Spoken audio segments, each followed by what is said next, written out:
مفتی صاحب کے official channel مفتی طارق مسعود speeches کو سبسکرائب کریں۔ الحمد للہ نحمده ونصلی علی رسولہ الکریم، اما بعد فاعوذ باللہ من الشیطان الرجیم، بسم اللہ الرحمن الرحیم۔ پورے مہینے بیانات ہو رہے ہیں، بیانات بہت ہو گئے، اب کچھ عمل کی طرف آ جانا چاہیے، میرا خیال ہے مجھے بھی، آپ کو بھی۔ جتنی باتیں میں کر رہا ہوں اپنے لیے بھی کر رہا ہوں، ایسا نہیں ہے کہ ہم کوئی بڑے فنٹر ہیں، تو اس لیے تکرار ہوتی ہے تاکہ اللہ ہمیں بھی عمل کی توفیق دے۔ دیکھو کتنے خوش قسمت لوگ ہیں جن کو رمضان میں تراویح کی توفیق ملی، رمضان میں روزوں کی توفیق ملی۔ بہت سے ہوں گے جو کھاتے پیتے بھی رہے ہوں گے، بھائی اب عزم کر لو، توبہ کر لو، عزم کر لو بھائی، اب تک جو روزے چھوڑے اللہ سے توبہ استغفار کرتے ہیں، جتنے چھوٹ گئے ان کی اس سال میں ہم قضا کریں گے۔ گرمیوں میں نہیں ہوتی، سردیوں میں قضا کر لو، اور آئندہ عزم کرو انشاءاللہ موت تک رمضان کا کوئی روزہ کبھی بھی نہیں چھوٹے گا، سوائے بیماری یا سفر میں اللہ نے اجازت دی ہے، کبھی بھی نہیں چھوڑیں گے، زمین آسمان ادھر سے ادھر ہو جائے۔ وہ رمضان کیا روزوں کے بغیر یار؟ میرے والد صاحب گرمیوں کے روزے تھے اور مسقط میں یا سعودیہ میں کہیں جاب کر رہے تھے، تو کیا تھا ریگستان میں نا کوئی وہ تھا پروجیکٹ تھا، تو کمپنی کے جو بھی تو آفیسر تھا اس نے کہا بھائی یہاں کا روزہ بہت ٹف ہے، روزہ بھی گرمیوں کا اور ریگستان کی گرمی، تو مزدوروں کو آرڈر دیا کہ روزہ چھوڑ دیا جائے۔ میرے والد صاحب نے کہا اللہ ان کی مغفرت کرے، بھائی مر جائیں گے روزہ نہیں چھوڑیں گے۔ کچھ چیزیں ہمارے اندر، میں چونکہ ابھی تو میں مہاجر ہوں لیکن باپ دادا ہمارا خاندان تو پٹھان ہے نا، تو کچھ چیزیں ہمارے ابا میں کون سی تھیں، اسٹائل پٹھانوں والا تھا، تو ابا نے کہا بھائی ہمارے خاندان میں کہنا یہ چاہ رہے تھے ہم پٹھان ہیں اور پٹھان روزہ بولو نہیں چھوڑ، لیکن ایسا نہیں ہے، بہت سے دوسرے لوگ بھی ہیں وہ بھی روزہ نہیں چھوڑتے، لیکن انہوں نے کہا بھائی وہ ہم روزہ سوال ہی پیدا نہیں ہوتا۔ اب ایسے پتہ نہیں ثواب بھی ملا ہوگا کہ نہیں ملا ہوگا، اللہ کہے تو پٹھان ہونے کی وجہ سے رکھا ہے، لیکن بہرحال مقصد ان کو تانا دینا تھا کہ جو ہے، اور میں نے دیکھا ہے کے پی کے میں روزہ نہیں چھوڑا جاتا۔ ابھی میں کوئٹہ گیا نا رمضان میں، لڑکے کھیل رہے ہیں، ینگ لڑکے، ایک شخص مجھے کھاتا ہوا نظر نہیں آیا، لیکن افسوس پنجاب میں میجورٹی الحمدللہ روزہ رکھتی ہے مگر کھاتی بھی دبا کے۔ کراچی میں بھی آپ چلے جاؤ ہوٹلوں میں، وہیں جتنا پوش ایریا ہوگا نا جن کے پاس اللہ کی نعمتیں زیادہ ہیں، وہاں روزہ کھانے کا رواج زیادہ ہے۔ تو بھائی ایک مہینہ تمہیں اللہ 11 مہینے کھلاتا ہے، خوب اللہ تعالیٰ تمہیں پلاتا ہے، تو اللہ کے بندو کچھ غیرت کرو یار۔ ایک مہینہ اللہ تم سے روزے بھوک پیاس برداشت کروا رہا ہے، تو اللہ کی خاطر اپنا کھانا پینا بولو چھوڑ دو۔ اور جو یہ کہتے ہیں نا ہم سے رکھا نہیں جاتا، بھائی 3 دن میں انسان کو عادت پڑ جاتی ہے، پہلے دن تکلیف، دوسرے دن کم تکلیف، تیسرے دن کم تکلیف، اس کے بعد یوز ٹو، یہ 3 دن کی تکلیف ہے رمضان کی، اس کے بعد کیا ہو جاتی ہے عادت۔ اور اتنا فائدہ ہے نا روزے کا صحت کو، اتنا فائدہ ہے، اب تو گورے بھی فاسٹنگ کی طرف آ گئے۔ پہلے گوروں سے روزہ رکھواتے تھے اور اس کو کہتے تھے مسلم فاسٹنگ، ان کے جو ڈاکٹرز ہیں نا وہ کہتے تھے مسلم فاسٹنگ، اس کے بعد انہوں نے نام چینج کر کے انٹرمیڈیٹ فاسٹنگ کا نام رکھ دیا۔ پہلے اس کا نام ہی تھا جیسے مسلم شاور ہے نا، ابے واش روم میں جو پانی جس جگہ ہوتا ہے اس کو کیا کہتے ہیں، کیونکہ مسلمانوں کے علاوہ کوئی پانی سے استنجا کرتا ہی نہیں تھا، تو اس کو نام ہی کیا پڑ گیا مسلم شاور، لیکن اب اس کو کوئی اور نام دے دیں گے تاکہ صفائی کی نسبت اسلام کی طرف نہ ہو۔ تو دیکھو اللہ کو کھانے والے پسند نہیں ہیں، اللہ کی کھانے والے دنیا میں بہت ہیں۔ کل کسی نے کہا تھا نا کہ میرے والد چچا کو ڈاکٹر نے مشورہ دیا کہ آپ کھائیں، تو وہ میرے ابا کی جائیداد کھا گئے۔ ڈاکٹر نے مشورہ دیا کہ چچا کو کہ آپ کھایا کریں، تو انہوں نے کیا کھایا جائیداد ہی کھا گئے ابا کی۔ تو روزہ صحت کے لیے بہت زیادہ مفید ہے، اس سے اللہ، آپ صحت کے لیے نہ رکھیں، آپ کس کے لیے رکھیں، اللہ کے لیے۔ تو رمضان میں عزم کریں کچھ بھی ہو جائے، اللہ نے صرف بیمار کو اجازت دی ہے اور مسافر کو، اس کے علاوہ بھائی مزدور ہو کوئی، میرے والد صاحب پھر رکھے روزے پورے والد، کس قدر شدید پیاس سے حالت خراب ہو جاتی تھی ریگستان میں، رکھتے تھے الحمدللہ۔ تو میں 8 مزدوروں کو دیکھ رہا ہوں، کتنے مزدور ہیں جو روزہ چھوڑ دیتے ہیں کہ یار ہم معاش ہے ہمارا، نہیں بھائی نہیں چھوڑ سکتے روزہ آپ. ہاں روزہ رکھ کے کنڈیشن یہ ہو جائے کہ مرنے لگیں, ایسی پیاس لگے, ایسی بھوک لگے کہ طبیعت خراب ہونا شروع ہو جائے, چکر آ رہے ہیں, تو بیماری میں پھر روزہ توڑنے کی اجازت ہے. جب تک یہ کنڈیشن نہ ہو, بھوک یا پیاس کی شدت کی وجہ سے روزہ نہیں چھوڑ سکتے کہ بہت شدید پیاس لگ رہی ہے, نہ نہ نہ. اور یہ خوب سمجھ لیں, نفلی روزہ توڑ دیں گے صرف گناہ ملے گا, کفارہ نہیں ہے, کفارہ نہیں ہے, قضا کرنی پڑے گی. لیکن رمضان کا روزہ توڑ دیا نا کسی نے, روزے کے دوران بیوی سے ہم بستری کر لی یا جان بوجھ کر کھا پی لیا, تو پھر صرف قضا نہیں ہے بلکہ 60 روزوں کا کفارہ ہے. 60 روزے کنٹینیو رکھنے پڑیں گے. 59 روزوں کے بعد ایک روزہ چھوڑ دیا تو دوبارہ سے 60 ہے نا, تھوڑا تھکے ہوئے بھی ہیں, تھوڑا سا چٹکلے بھی ہو جائے نا. ایک آدمی ہوٹل پہ گیا, بڑا صحت مند تھا, تو ہوٹل والے سے کہا 20 روٹیاں لیا, اس نے کہا نہیں کھا سکتا, کہہ رہا کھا لیا تو پیسے لے گا, کہہ رہا نہیں لوں گا, لیا 20 روٹیاں, اب لایا 20 روٹیاں, اس نے کھائی. اب ہوٹل والا پریشان, ابے کم بخت 20 روٹیاں کھا گیا ہے اور پیسے بھی نہیں دے گا, یہ اتنا میرا نقصان. تو کہہ رہے نہیں تو نے 19 کھائی ہیں, کہہ رہے نہیں 20 کھائی ہیں, کہہ رہے نہیں 19 کھائی ہیں, کہہ رہے چل دوبارہ سے. اس نے کہا لے بھائی پوری ٹوٹل 20, اب یہ دوبارہ بھی کھا سکتا. تو اللہ میاں کیا کہتے ہیں, آپ نے اگر روزہ توڑ دیا نا رمضان کا, تو کتنے روزے رکھنے پڑیں گے, 60 روزے لگاتار. ایک بھی چھوٹ گیا, چاہے بیماری کی وجہ سے چھوٹا ہو, تو کنٹینیو پھر 60 رکھنے پڑیں گے. ہاں خواتین کو مینسز کی وجہ سے جو چھوٹتے ہیں تو اس میں پھر وہ چھوڑ سکتی ہیں, پھر وہ جیسے ہی مینسز بند ہو پھر شروع کر دیں, لیکن اس میں بھی ایک بھی چھوڑ دیا تو دوبارہ سے 60 روزے. تو رمضان کے روزے کی اللہ کی نظر میں بہت زیادہ اہمیت ہے. تو عزم کرتے ہیں کہ نہیں کرتے. دوسری بات یہ کہ نفلی روزوں کا بھی معمول بناؤ. آج ہمارے ہاں عربوں میں تو رواج ہے پیر جمعرات کا روزہ رکھنے کا, ایام 20 کے روزے رکھنے کا. ہماری سوسائٹی میں حلوے مانڈوں کا تو دبا کے رواج ہے, کھانے کا رواج ہے. ہمارے ہاں روزوں کا رواج نہیں. ابھی دیکھنا ربیع الاول میں دے دنا دن حلوے مانڈے دیگیں زردے, ڈھکن کھلیں گا ڈڑنگ, ڈھکن بند ہوگا, الگ الگ ہی دیکھ کے ڈھکن کی آواز ہوتی ہے, کھا رہے ہیں, ایک دن دھماکے کے ساتھ پھٹ جاتے ہیں. یہ کہاں ہے دیگیں میرے بھائی. میٹھا کھانا سنت نہیں ہے, یہ ذہن میں رکھ لو. یہ کسی نے غلط سمجھا دیا ہے آپ کو. کھانا کھانا ہی سنت نہیں ہے تو الگ سے پھر میٹھا کہاں سے سنت ہوگا. یہ جو حدیث میں آتا ہے نبی کو میٹھا پسند تھا, تو میٹھا کا پسند ہونا تو نیچرل ہے. کتنا پسند تھا, چند کھجوریں, یہ تھوڑی پسند تھے جو ہم لوگ کھا رہے ہیں. کیا کیا مٹھائیوں کے نام ہیں, جب وہ کھاتے ہیں تو پھر جو دھواں نکلتا ہے.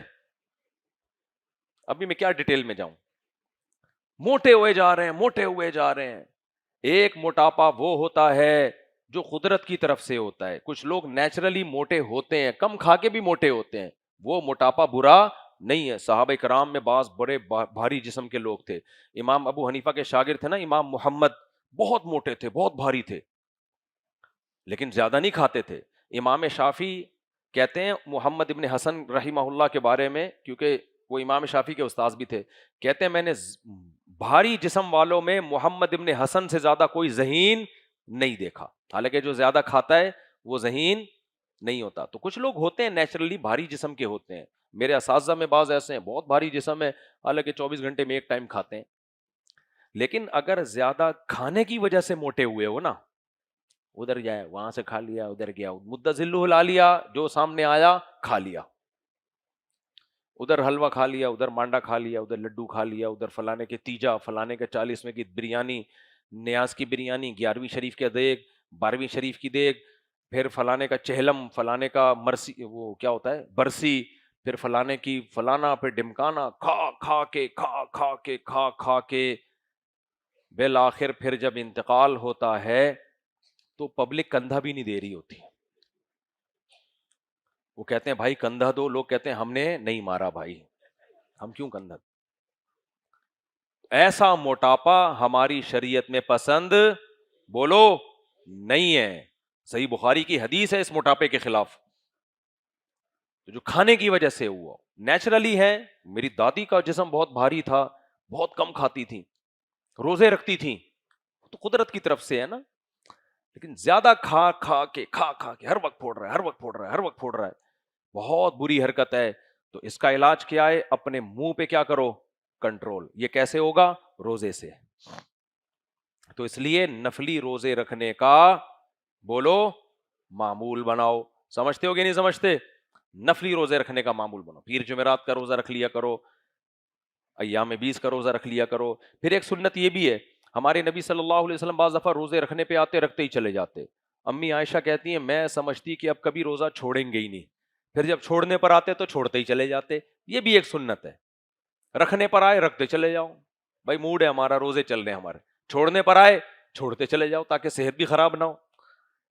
لیکن ہمارا ان روزوں سے کوئی تعلق رہا نہیں ہے. ہمارا پتہ کیا ہے, دیگ پہ آئے تو آج قورمہ بریانی دیگوں پہ ہی دیگیں,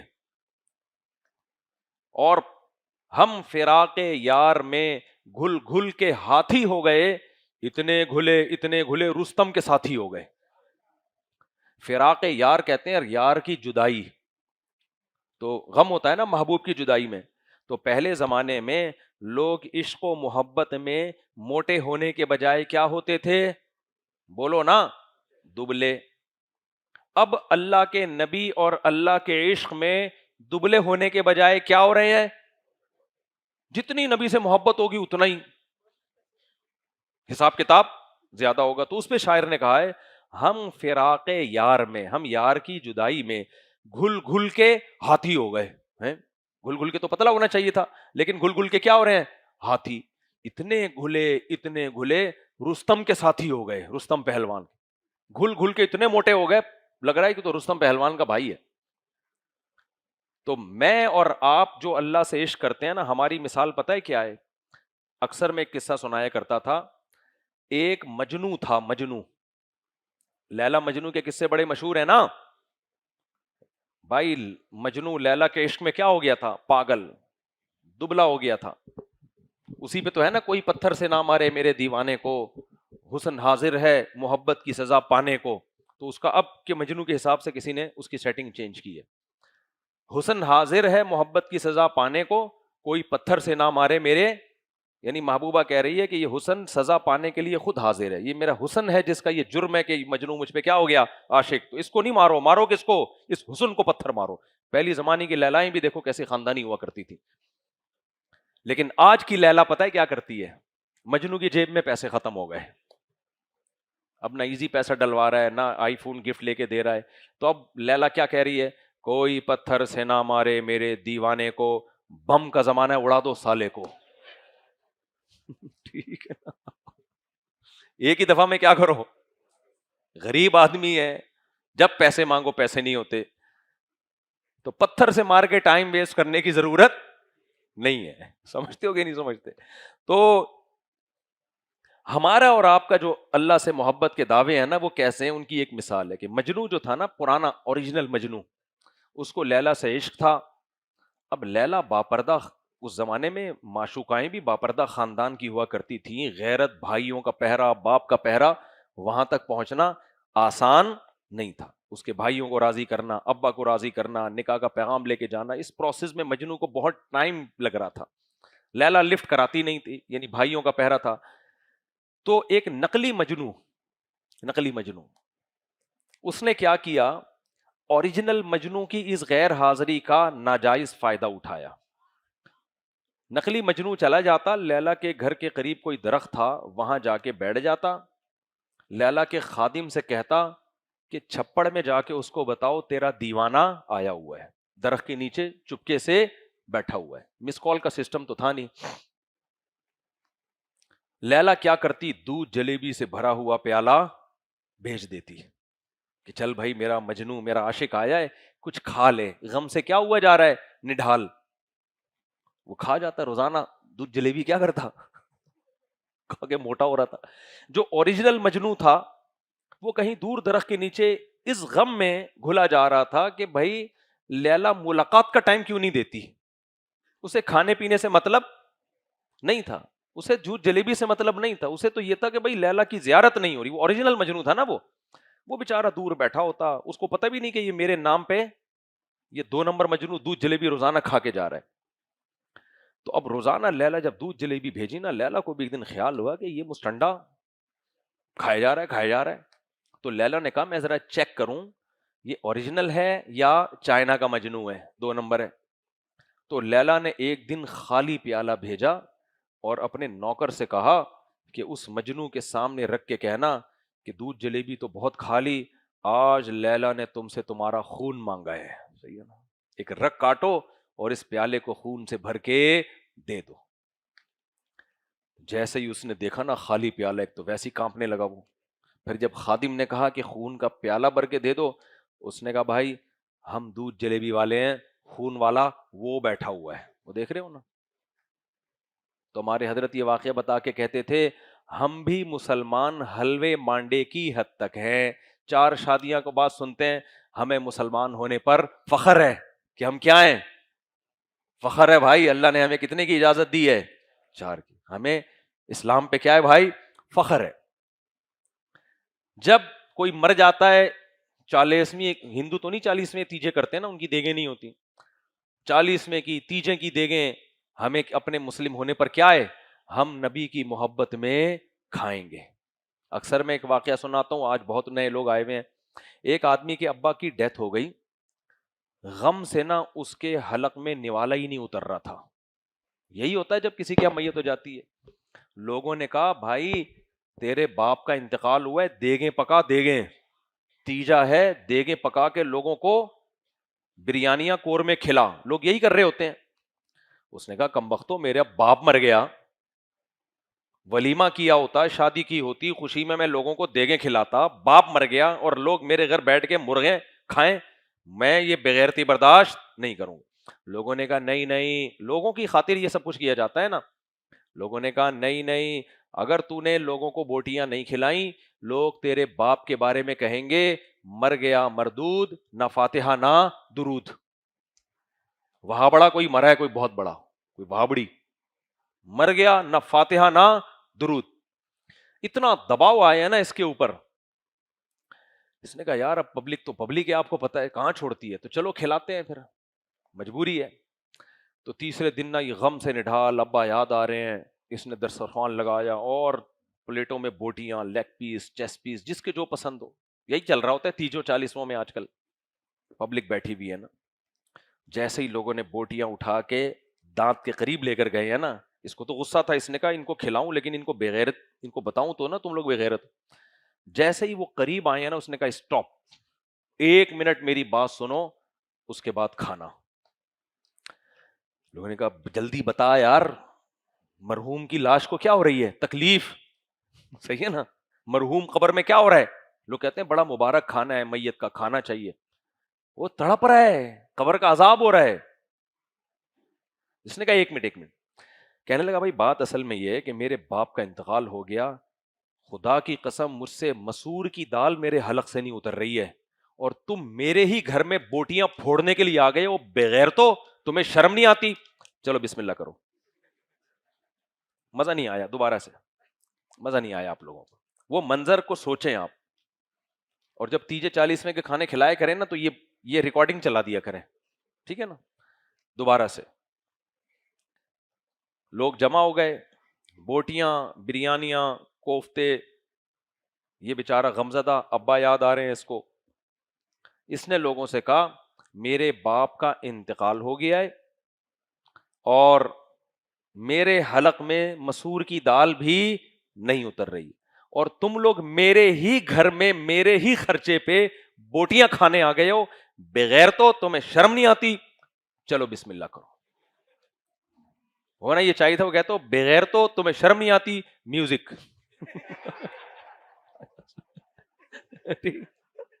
میوزک کا یہی مطلب تھا کہ کھاؤ.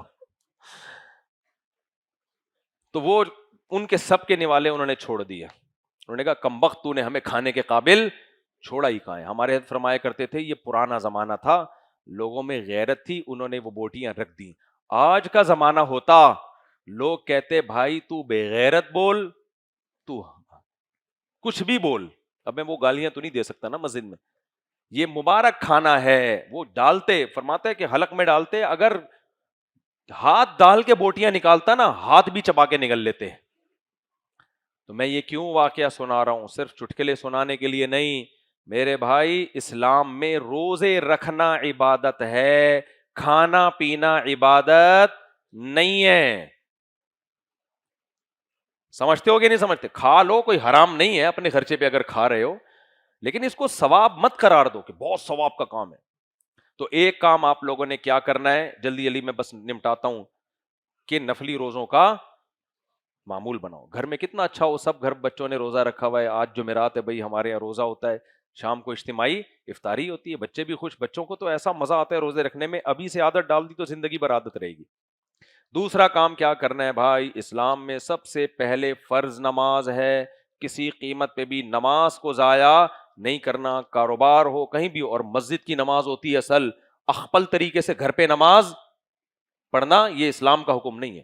ہر آدمی اخپل طریقے سے پڑھ رہا ہے، جہاں جگہ میں اخپل اسٹائل ہے. بھائی مسجد کس کے لیے بنی ہے پھر؟ یہ نبی صلی اللہ علیہ وسلم نے فرمایا، مجھے اگر عورتوں بچوں کا خوف نہ ہوتا تو جو لوگ گھروں میں نماز پڑھتے ہیں میں حکم دیتا ان کے گھروں کو آگ لگا دو.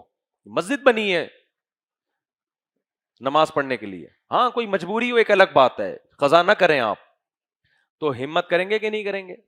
تیسری بات، جتنی خواتین یہاں پہ عورت پہ پردہ فرض ہے بھائی. آج بہت ساری خواتین توبہ کر لیں کہ بھائی اب ہم کیا کریں گے، بے پردگی والی زندگی کو ہمیشہ کے لیے ہم نے چھوڑ دیا ہے.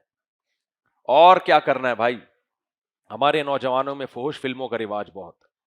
چھوڑو اس عذاب سے، اپنے آپ کو بچاؤ. اور اگر اللہ نہ کرے کسی سے گناہ ہو جائے تو فوراً کیا کرو، توبہ کرو، اپنے آپ کو سزا بھی دو، کوئی بھی سزا متعین کر لو اپنے لیے، اور مایوس نہ ہو. میرے پاس نوجوانوں کے میسج آتے ہیں، میں 20 دفعہ توبہ کر چکا ہوں، میں 100 دفعہ توبہ کر چکا ہوں، پھر بھی توبہ ٹوٹ جاتی ہے، پھر بھی میں یہ گناہ کر لیتا ہوں، میں مایوس ہو گیا ہوں. بھائی مایوس نہ ہو، آپ لڑتے رہو اس گناہ سے، لڑتے رہو، پھڈا کرتے رہو. جس دن آپ نے ہتھیار ڈال دیے نا کہ مجھ سے نہیں چھوٹ رہا، اب مغفرت کا راستہ آپ کے لیے بند. جو لڑتا رہے گا نا، فائٹ کرتا رہے گا، تو اللہ بھی اس پہ ترس کھائے گا، اللہ بھی اس کے لیے گناہ سے بچنے کے راستے نکالے گا. ایک نوجوان نے مجھے بتایا، میں نے 20 دفعہ توبہ کی، پھر میں حج کرنے گیا کہ شاید حج کے بعد یہ گناہ چھوٹ جائے. کہہ رہے حج کر کے آیا، توبہ کر کے پھر ہو گیا.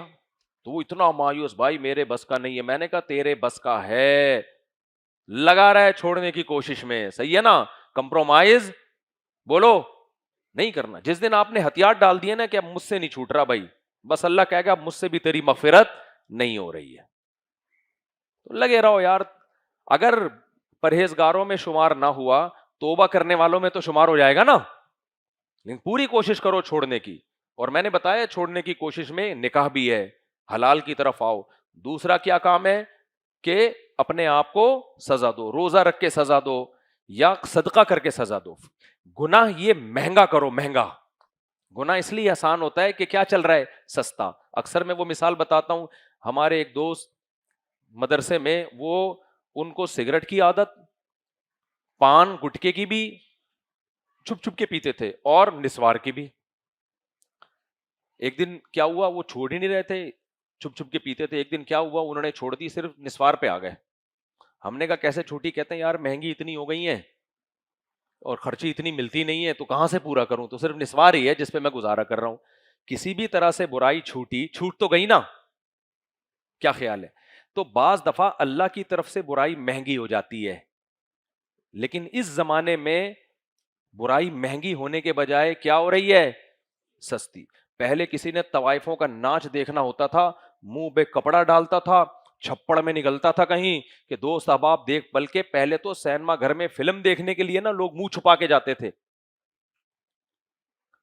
پھر کیا ہوا، طوائفوں کے پاس جانے والے منہ چھپا کے، چھپ چھپا کے. اب گرل فرینڈ کو کھلے عام لے کے، وہ طوائفی تو ہے. وہ گرل فرینڈ میں اور گدھی گھوڑی میں کوئی فرق بولو نہیں.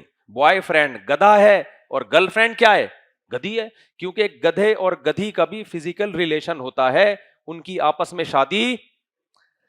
ابے کبھی سنا ہے کسی گدھے کا نکاح کسی گدھی کے ساتھ؟ بھائی نسل بڑھانی ہے، انہوں نے دونوں کا دل چاہ رہا ہے ملاپ کا، تو انہوں نے کہا چلو جا کے شادی کر لیتے ہیں. کبھی سنا؟ نہیں بھائی. کتے اور کتیا کی شادی نہیں ہوتی، ریلیشن ان میں ہوتا ہے. گھوڑے اور گھوڑی کی شادی نہیں ہوتی، ریلیشن ان میں بولو نا ہوتا ہے. تو اسی طرح یاد رکھو، جو انسان شادی کر کے عورت سے ملاپ کرتا ہے وہ انسان ہے، پیغمبروں کے طریقے پر ہے, اور جو وداؤٹ میرج کسی لڑکی کو گرل فرینڈ بنا کے ریلیشن رکھتا ہے تو وہ لڑکی کتیا ہے, اور یہ لڑکا معذرت کے ساتھ کیا ہے بھائی, مجھے گالیاں دینا اچھا نہیں لگ رہا مسجد کے ممبر پہ بیٹھ کے, میری نظر میں نہیں ہے, یہ کس کی نظر میں ہے, اللہ کی نظر میں. وہ لڑکی گدھی ہے اور یہ کیا ہے, گدھا ہے. بے شک یہ سوٹ ٹائی میں ہو, گدھے کو بھی سوٹ اور ٹائی پہنایا جا سکتا ہے, کوئی مسئلہ نہیں ہے, اب پہنا دیں وہ بھی. انسان اپنی حرکتوں سے پتا چلتا ہے کہ یہ گدھا ہے یا انسان ہے. میڈیکلی اللہ انسان کو انسان ماننے کے لیے تیار نہیں ہے. اگر میڈیکلی آپ انسان ثابت بھی ہو گئے, اللہ پھر بھی کہتا ہے اولئک کالانعام بل هم اضل. کچھ لوگ میڈیکل سائنس کی نظر میں انسان ہیں, لیکن قرآن میں اللہ کہتے ہیں میری نظر میں گدھے, گھوڑوں اور کتوں سے بدتر ہیں وہ, حرکتوں کی وجہ سے. سمجھتے ہو کہ نہیں سمجھتے؟ اللہ کہتے ہیں کتے, یعنی میں اگر کتا کہہ رہا ہوں آپ کہیں گے یار مفتی صاحب نے اتنی بڑی گالی دے دی. اللہ تو کتا بھی نہیں مان رہا, اللہ کہہ رہے بل ہم ازل, یہ کتوں سے کیا ہے, بدتر ہے. گدھا اگر گدھی سے نکاح نہیں کرتا, وجہ کیا ہے, اس بیچارے کو شعور نہیں ہے, اس کو کیا پتا خاندانی کون ہوتے ہیں غیر خاندانی. تو انسانوں میں پیدا ہوا, تجھے تو اللہ نے عقل دی ہے کہ بھائی تو انسان ہے, تو گدھے گھوڑے تم نہیں ہو, تو تم عقل کے باوجود گدھے گھوڑے والا کام کرو گے تو اللہ کی نظر میں تمہارا مقام گدھے اور کتوں جیسا نہیں ہوگا, بلکہ گدھے اور کتوں سے بدتر ہوگا. اسی لیے فیس بک پہ کوئی اپنی گرل فرینڈ کے ساتھ آئے نا تو بولو یہ کتا اور یہ کیا ہے. اب میں بار بار گالیاں دے کے اپنا منہ نہیں خراب کرنا چاہتا, یہ کتا ہے اور یہ کیا ہے, یہ اس کی وہ ہے فیمیل کتا, چلو تھوڑا سا ہم نے بھی عزت دے دی. یہ گدھا ہے اور یہ کیا ہے, گدی. یہ گھوڑا ہے اور یہ کیا ہے, گھوڑی. یہی ہے. جو میاں بیوی ہوں ان کو اپریشیٹ کرو, ماشاءاللہ ماشاءاللہ بھائی بڑا اچھا جوڑا ہے. ویسے عورت کے لیے بے پردہ ہو کے آنا جائز نہیں ہے, لیکن کم از کم گرل فرینڈ کو تو کسی قیمت پہ پروموٹ نہیں کرنا چاہیے, نکاح کو ہر طرح سے پروموٹ کرو. سمجھتے ہو گیا نہیں سمجھتے؟ تو اس لیے میرے بھائی یہ گرل فرینڈ کے جو نمبر موبائلوں میں رکھے ہوئے ہیں, آج طاقت ہے, ہو سکتا ہے آج لیلۃ القدر ہو, اللہ سے معافی مانگو, اے اللہ ان میں صرف 4 نمبر رکھوں گا, باقی سارے کیا کر دوں گا, بولو ڈیل. اور وہ 4 کیوں رکھوں گا جو کمارے ہیں, وہ صرف میسج پیغام بھیجنے کے لیے شادی کا, دوستی لگانے کے لیے نہیں. جو ان میں پسند ہو نا یار ان 4 سے شادی کر لو, کتنا اللہ نے آپشن دے دیا بھائی, دوستی کے لیے نہیں. پیغام بھیجو بھائی میں تمہارا نمبر بلاک کرنے جا رہا ہوں, میں نے قرآن کا یہ حکم سنا ہے کہ اللہ نے لڑکی سے عورت سے دوستی لگانے کی اجازت نہیں دی, بیوی بنانے کا آپشن دیا ہے. تو بیوی بننا چاہتی ہو, اچھا وہ پتہ ہے کیا کرے گی, وہ کہے گی ہاں میں بیوی بننا چاہتی ہوں لیکن فی الحال ہم اسٹڈی کمپلیٹ کر لیں, ہم اس وقت تک گدھے گھوڑوں اور کتے بلوں کی طرح ہی رہیں گے ہم. ایکچولی ابھی تو ہم میچور نہیں, ایکچولی آپ بھی میڈیکل کالج میں, میں بھی میڈیکل کالج میں. تو جو لڑکی یہ کہتی ہے نا کہ ایکچولی بھائی جان آپ بولو میں نے حرام کاری نہیں کرنی ہے, لڑکی سے زنا بھی حرام ہے اور دوستی بھی کیا ہے, حرام. شادی کرنا چاہتی ہو, پیغام بھیج رہا ہوں تمہارے گھر میں, بھگا کے نہیں لے کے جا رہا, قبول ہے بتاؤ, نہیں ہے تو میرے پاس ٹائم نہیں ہے. کہہ رہی ایکچولی میں کمپلیٹ کرنا, پھر جب کمپلیٹ کرو گی نا پھر رابطہ کرنا, فی الحال میں کیا کر رہا ہوں, کمپلیٹ جس دن تمہاری ایجوکیشن ہوگی اس دن کی ڈیٹ مجھے بتا دو, اس دن تمہارا نمبر میں ان بلاک کر دوں گا, پھر دوبارہ ٹرائی کر کے دیکھ لوں گا, اس سے پہلے میری کہیں اور ہو گئی تو ٹھیک ہے. میں نے تو اسی طرح شادی کی ہے بھائی, میں نے جہاں پیغام بھیجا انہوں نے کہا ایکچولی 2 سال, میں نے کہا 2 سال کے ہمارے پاس ٹائم نہیں ہے بھائی, 2 سال ایسا ہی کیا میں نے, 2 سال ہمارے پاس ٹائم نہیں ہے. تو میں نے کہا ٹھیک ہے 2 سال کے بعد اگر میری کہیں نہیں ہوئی تو میں دوبارہ ٹرائی مار لوں گا, صحیح ہے نا, تو ورنہ میں کہیں اور ٹرائی ماروں گا. ٹرائی پر گورنمنٹ کی طرف سے کوئی پابندی نہیں ہے. تو اب کیا ہو رہا ہے کہ جہاں پھر ہم نے کر لی, پھر اب جنہوں پرانی ٹرائیاں جہاں ماری ہوئی تھی, جنہوں نے کہا 2 سال 4 سال, اب وہ ٹرائیاں مار رہے ہیں, اب ہمارا کھانچا کیا ہو گیا ہے, فل ہو گیا ہے. وہ کہہ رہے ہیں ایکچولی, ہم نے کہا ایکچولی رکھو, اتنا ٹائم نہیں ہے میرے بھائی ہمارے پاس کہ 1 سال استخارہ, پھر 2 سال استخارے, پھر ایکچولی لڑکی والے ڈبے لے کے آ رہے ہیں, لڑکے والے یہاں سے, یہ فضول فالتو لوگوں کے کام ہے. ہمارا کام ہے نکاح کا پیغام بھیجو, ہاں یا نہ میں جواب چاہیے, رشتے میں ہم تمہارے کیا لگتے ہیں دیکھنے میں ہم عام انسان لگ رہے ہیں, ہمیں ہاں یا نہ میں کیا چاہیے, جواب چاہیے. 1 ہفتہ سوچنے کے لیے, 2 ہفتہ یہ ٹھیک ہے, 1 مہینہ بھی بھائی انکوائری کرو کون ہے ہم کیا ہے, اس سے زیادہ نہیں. منگنی نہیں ہے, سمجھتے ہو؟ اور یہ شادیاں کامیاب ہوتی ہیں، اور وہ جو ایک ایک سال کی منگنیاں چلتی ہیں انڈرسٹینڈنگ سے شادی، یہ ٹوٹتی ہیں، طلاقیں ہوتی ہیں ان میں. سمجھتے ہو گیا نہیں سمجھتے؟ تو اس طرح سے 4 نمبر آپ سیو کر سکتے ہیں. پھر دوسری سے رابطہ کریں، تیسری سے، چوتھی سے، کوئی بھی نہیں کر رہی، بھاڑ میں جائے ایسی کی تیسی، یہ ساری ڈیلیٹ. یہ چاری کیا ہے؟ ڈیلیٹ، سب بلاک دوبارہ سے. اب ایسا نہیں کہ فیس بک پہ پھر وہ دوستیاں لگانے کے لیے، پھر آپ کو کوئی پسند آتی ہے پیغام بھیجو. دوستیاں مت لگاؤ. ولا متخذاتی اخدان، قرآن نے دوستیاں لگانے سے صاف طور پہ کیا کیا ہے؟ منع. کیونکہ لوگ شادی کے چکر میں بھی دوستیوں کو طول دیتے ہیں. ایکچولی ہم ایک دوسرے کو سمجھنا چاہتے ہیں، ایکچولی ہم ڈیٹے مار رہے ہیں ایک دوسرے کو سمجھنے کے لیے. قائد اعظم کا کیا حشر کیا ہے لوگوں نے یار. کسی زمانے میں لوگ وہاں فاتحہ پڑھنے کے لیے جایا کرتے تھے، اب لیبل فاتحہ کا لگا ہوتا ہے اور ڈیٹیں چل رہی ہیں وہاں پہ. تو بہت بےغیرتی ہے یار، کم از کم اپنے قائد کا ہی کچھ خیال کر لیتے، خیال کر لے. تو اس سے توبہ کرتے ہو کہ نہیں کرتے؟ یہ میں مذاق نہیں کر رہا میرے بھائی. آخرت میں ٹھیک ٹھاک چترول ہیں زنا پر، تھوڑے چترول نہیں ہے.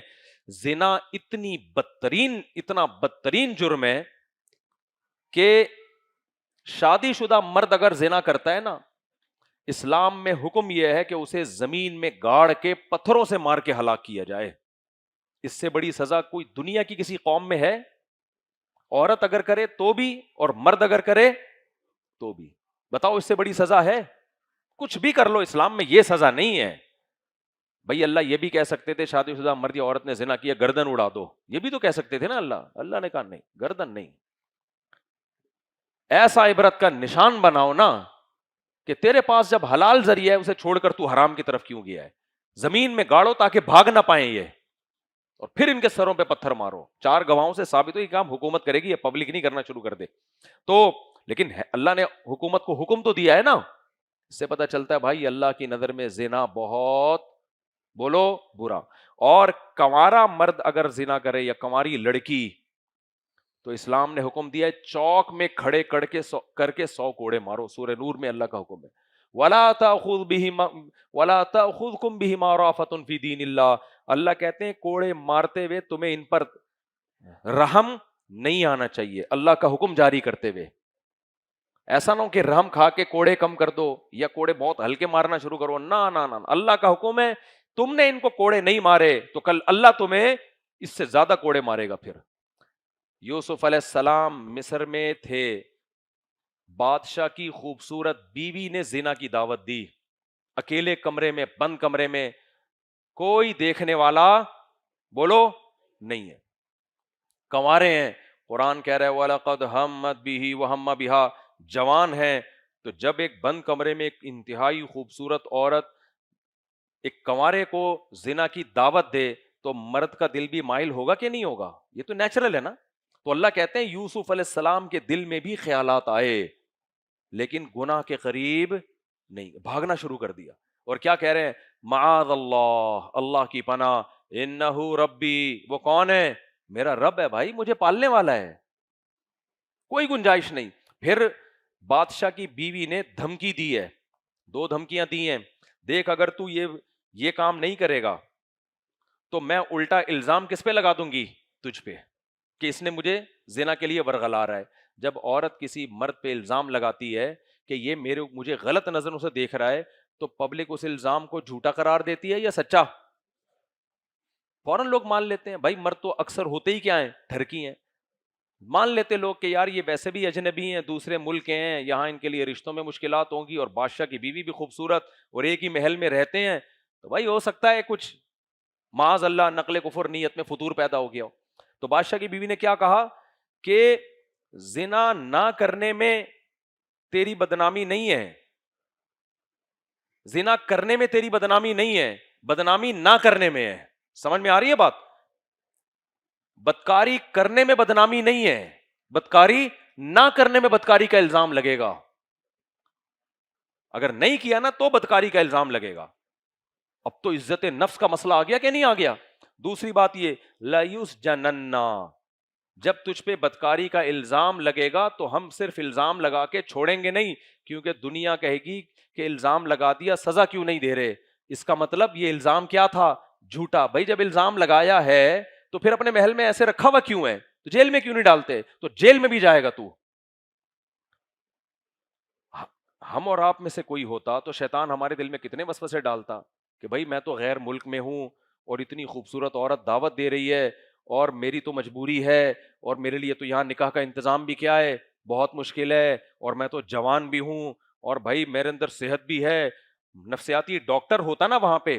آج کل سب نفسیاتی ڈاکٹروں کی بات نہیں کر رہا، بہت سے نفسیاتی ڈاکٹروں نے عورتوں کو زنا کے دھندے پہ لگا دیا ہے، کیونکہ ڈاکٹر صرف ڈپریشن کا علاج جانتا ہے، آخرت میں اس کے کیا چترول لگنے والے ہیں اس کمبخت کو اس کا پتا نہیں ہوتا. بہت سے لڑکوں کو مجزنی پہ لگا دیا ڈاکٹروں نے، سارے ڈاکٹر کی بات نہیں کر رہا میں. لڑکے جاتے ہیں ہماری بیوی نہیں ہے ہم ڈپریشن میں جا رہے ہیں، کہہ رہے کوئی بات نہیں، ہینڈ پریکٹس کر لیا کرو، اس سے ریلیکس ہو جاتے ہو. چرس پینے سے بھی آدمی ریلیکس ہوتا ہے، شراب پینے سے بھی آدمی کیا ہوتا ہے. اور یہ جو ریلیکشن ہے نا ہینڈ پریکٹس سے، یہ وقتی ہے، اس کے بعد دورہ اس سے ڈبل پڑتا ہے. سمجھ رہے ہو کہ نہیں سمجھ رہے؟ اور زیادہ آدمی ٹینشن میں جاتا ہے، پھر یہی کرتا رہتا ہے بیٹھ کے وہ. تو اپنے آپ کو گناہ سے بچاؤ. ڈاکٹر ایک فیلڈ کو جانتا ہے، اخلاقیات ڈاکٹر کا شعبہ بولو نا نہیں. یہ جو ہومو سیکسولیٹی کو پوری دنیا میں عام کر دیا، کیوں؟ ڈاکٹر کہتے ہیں میڈیکلی اس کا کوئی نقصان بولو نا نہیں ہے، میڈیکلی کوئی نقصان نہیں، اس لیے پوری دنیا میں لیگل. ابے میڈیکلی نقصان ہو نہ ہو، مینٹلی کتنا نقصان ہے. انسان گدے گھوڑوں سے بھی کیا ہو جاتا ہے، بدتر ہو جاتا ہے. تو ہر چیز میڈیکلی نہیں ہے، اخلاقیات بھی ہیں. آپ اپنے باپ کو گھر میں رکھو اور ٹینشن اٹھاؤ، میڈیکلی یہ آپ کی صحت کے لیے اچھا ہے، یہ اولڈ ہاؤس میں جمع کر کے ریلیکس ہو جاؤ. مینٹلی ہیلتھ کس میں اچھی ہوگی؟ مینٹل ہیلتھ تو اس میں اولڈ ہاؤس میں جمع کراؤ، ابا تو جانے تیری زندگی جانے، میں لائف کو کیا کروں گا انجوائے. تو سارے نفسیاتی ڈاکٹر کہیں گے اب آپ کے جتنے بھی دماغ کے کیمیکل ہیں بالکل کیا چل رہے ہیں، بیلنس، کوئی ڈپریشن کا آپ چانس. گورا یہی تو کرتا ہے ابا اما کے ساتھ. مولوی کے پاس جاؤ گے بولے گا بھائی تیرے سارے جتنے کیمیکل ہیں نا قبر میں جاتے ہی اپ اینڈ ڈاؤن ہونے والے ہیں، جب تیرے وہاں چترول لگیں گے. بوڑھے باپ کو بوڑھی ماں کو گھر میں لے آ، ٹینشن اٹھا لے، بھلے ڈپریشن سے مر جا، اس موت پر تجھے شہادت کا اجر ملے گا. نہیں آئی میرا خیال ہے بات.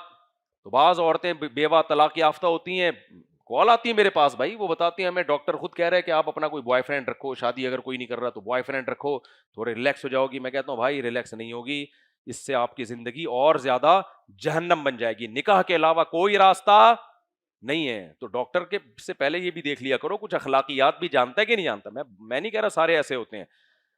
تو یوسف علیہ السلام کس قسم پرسی میں، کس قسم پرسی میں، جیل کی دھمکیاں. کوئی نفسیاتی ڈاکٹر ہوتا تو کیا کہتا بھائی؟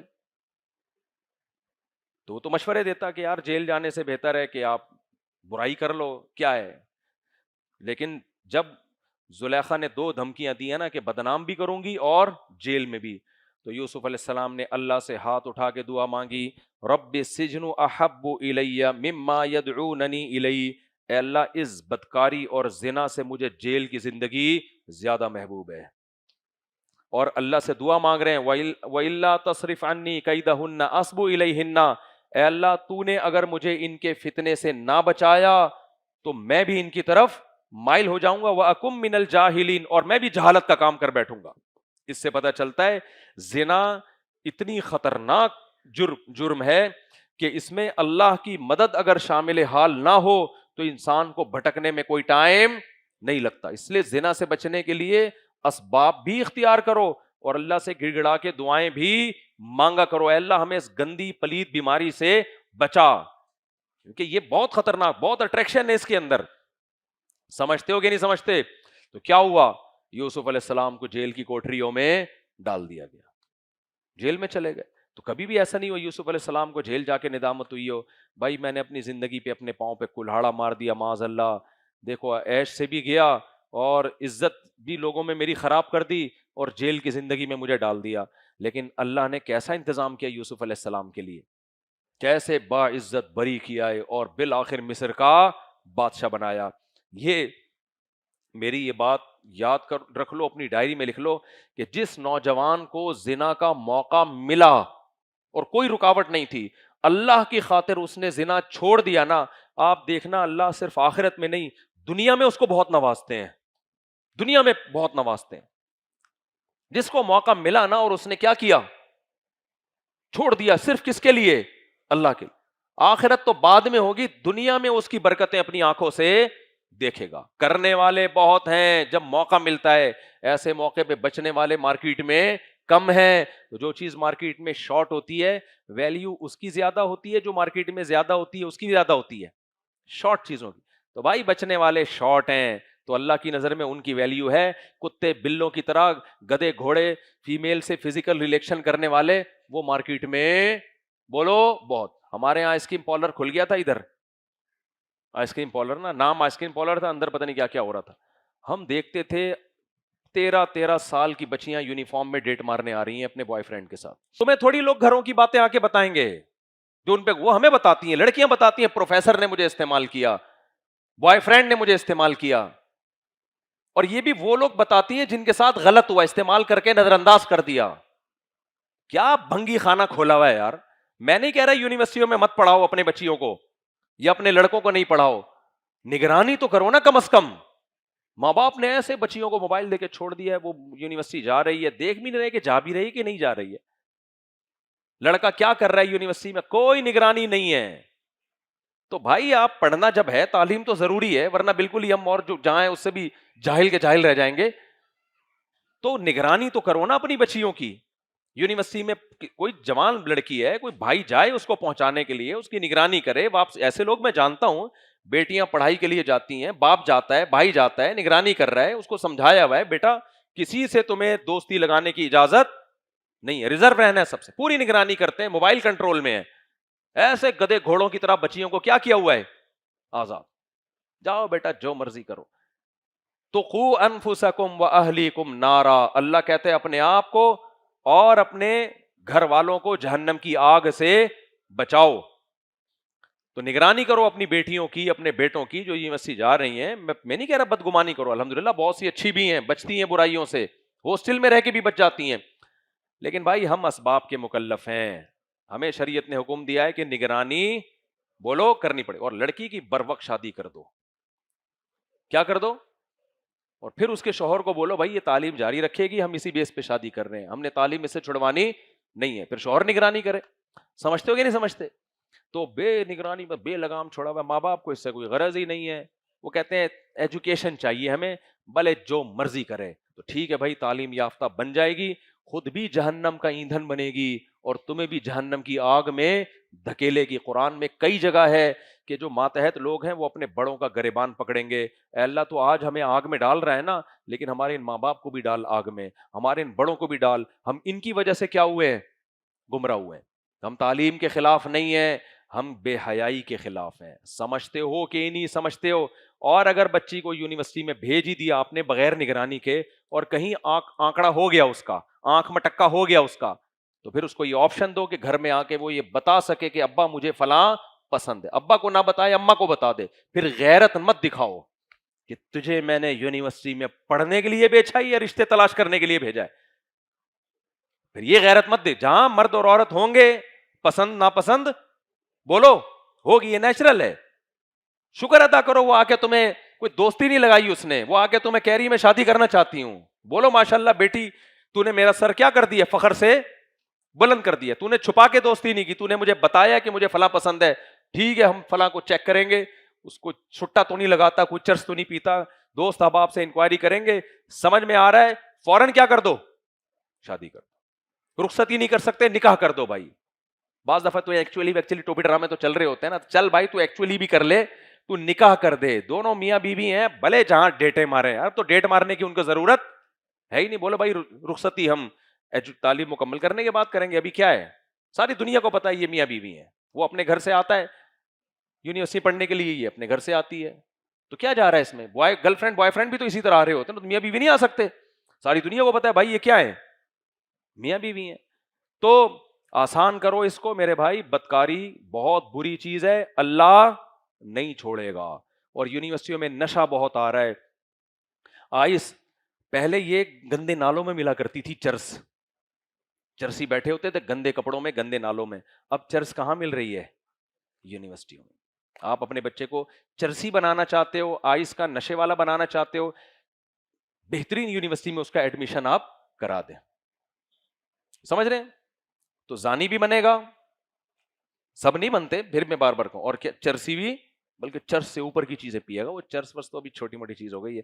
چرس تو بڑی یونیورسٹی میں کہتے ہیں ہماری یونیورسٹی کو بدنام کر رہے ہو, تمہیں شرم نہیں آتی؟ تو کہاں سے بس میں بات کو ختم کرتا ہوں. خدا کے لیے اس بے حیائی سے کیا کرو, توبہ. کوئی گناہ سوسائٹی میں عام ہو جاتا ہے تو وہ قابل معافی نہیں رہتا. لوط علیہ السلام کی قوم میں لڑکوں سے بدفعلی عام ہو گئی تھی, تو کیا اللہ نے اگنور کر دیا کہ سب کر رہے ہیں تو چلو رہنے دو؟ نا نا نا, اللہ نے پوری قوم کو اٹھا کے الٹا کر کے پٹخ کے ہلاک کر دیا, تباہ کر دیا پوری قوم کو. اتنا غضب. تو میں بتا رہا تھا یہاں اسکیم پارلر کھلا تھا, اب تو شکر ہے بند ہو گیا. اس وقت اندازہ ہوتا تھا ابے بھائی وہاں قریب میں نا ایک وہ اس کی دکان ہے, گاڑیوں کی میکینک ہیں, تو میری گاڑی اکثر میں گاڑی وہاں لے کے جاتا, تو ان کے ساتھ ہی وہ بڑے بیزار تھے کہ یار کیا یہ چکلا کھل گیا ہمارے یہاں. اس وقت حیران ہوتا تھا, 14 سال کی لڑکیاں یونیفارم میں, اسکول یونیفارم میں لڑکوں کے ساتھ آ رہی ہیں اندر. ماں باپ کیا سمجھ رہے ہیں, کہاں گئی ہے ہماری بچی؟ اسکول. اور 13 سال کی بچی یار وہ لڑکے کے ساتھ کہاں آ رہی ہے؟ یہ عمر ہے محبت کی بھوکی ہوتی ہے عورت. ماں باپ جب شادی نہیں کرتے نا تو اس کے سائیڈ افیکٹ کیا ہوتے ہیں؟ نیچر تھوڑی چینج ہوتی ہے, تو وہ ڈیٹے مار رہی ہیں. ایسے بھی کیس دیکھنے میں آئے کہ بچے کے ساتھ لڑکی آ رہی ہے, اپنے بچے کے ساتھ, چھوٹے بچے کو گود, بچے کو باہر کسی کو پکڑایا اور خود اندر منہ کالا. ہمیں نہیں پتا منہ کالا کر رہی ہے کیا کر رہی ہے, لیکن بند کمرے میں دو مرد اور عورت کیا کریں گے جا کے؟ تو کیا حال ہے, یعنی کیا آپ سوچو کہ یہ بات کر رہا ہوں میں 12-13 سال پرانی, اب تو سوسائٹی بہت زیادہ ایڈوانس ہو گئی, اب تو یہ کھونے کھانچوں کی ضرورت ہی نہیں ہے. تو میرے بھائی زنا کرنے والے, منہ کالا کرنے والے, گند میں منہ مارنے والے گدھے گھوڑے گدیاں بہت ہیں. ہم پیغمبروں کے طریقوں پہ چلتے ہیں. پیغمبروں کا کام کیا تھا؟ نکاح کرنا. نکاح میں انسان چھپاتا نہیں ہے. نکاح سے انسان کی سوسائٹی میں عزت کم ہونے کے بجائے گھر میں نہیں رہتی لیکن باہر بہرحال عزت, لوگ سمجھتے ہیں بڑی عزت ہوگی 4 بیوی ہوں گی, ہو بھی جاتی ہے لیکن بہرحال بیزتی بھی ہوتی ہے, لیکن بہرحال اصل میں کیا ہے؟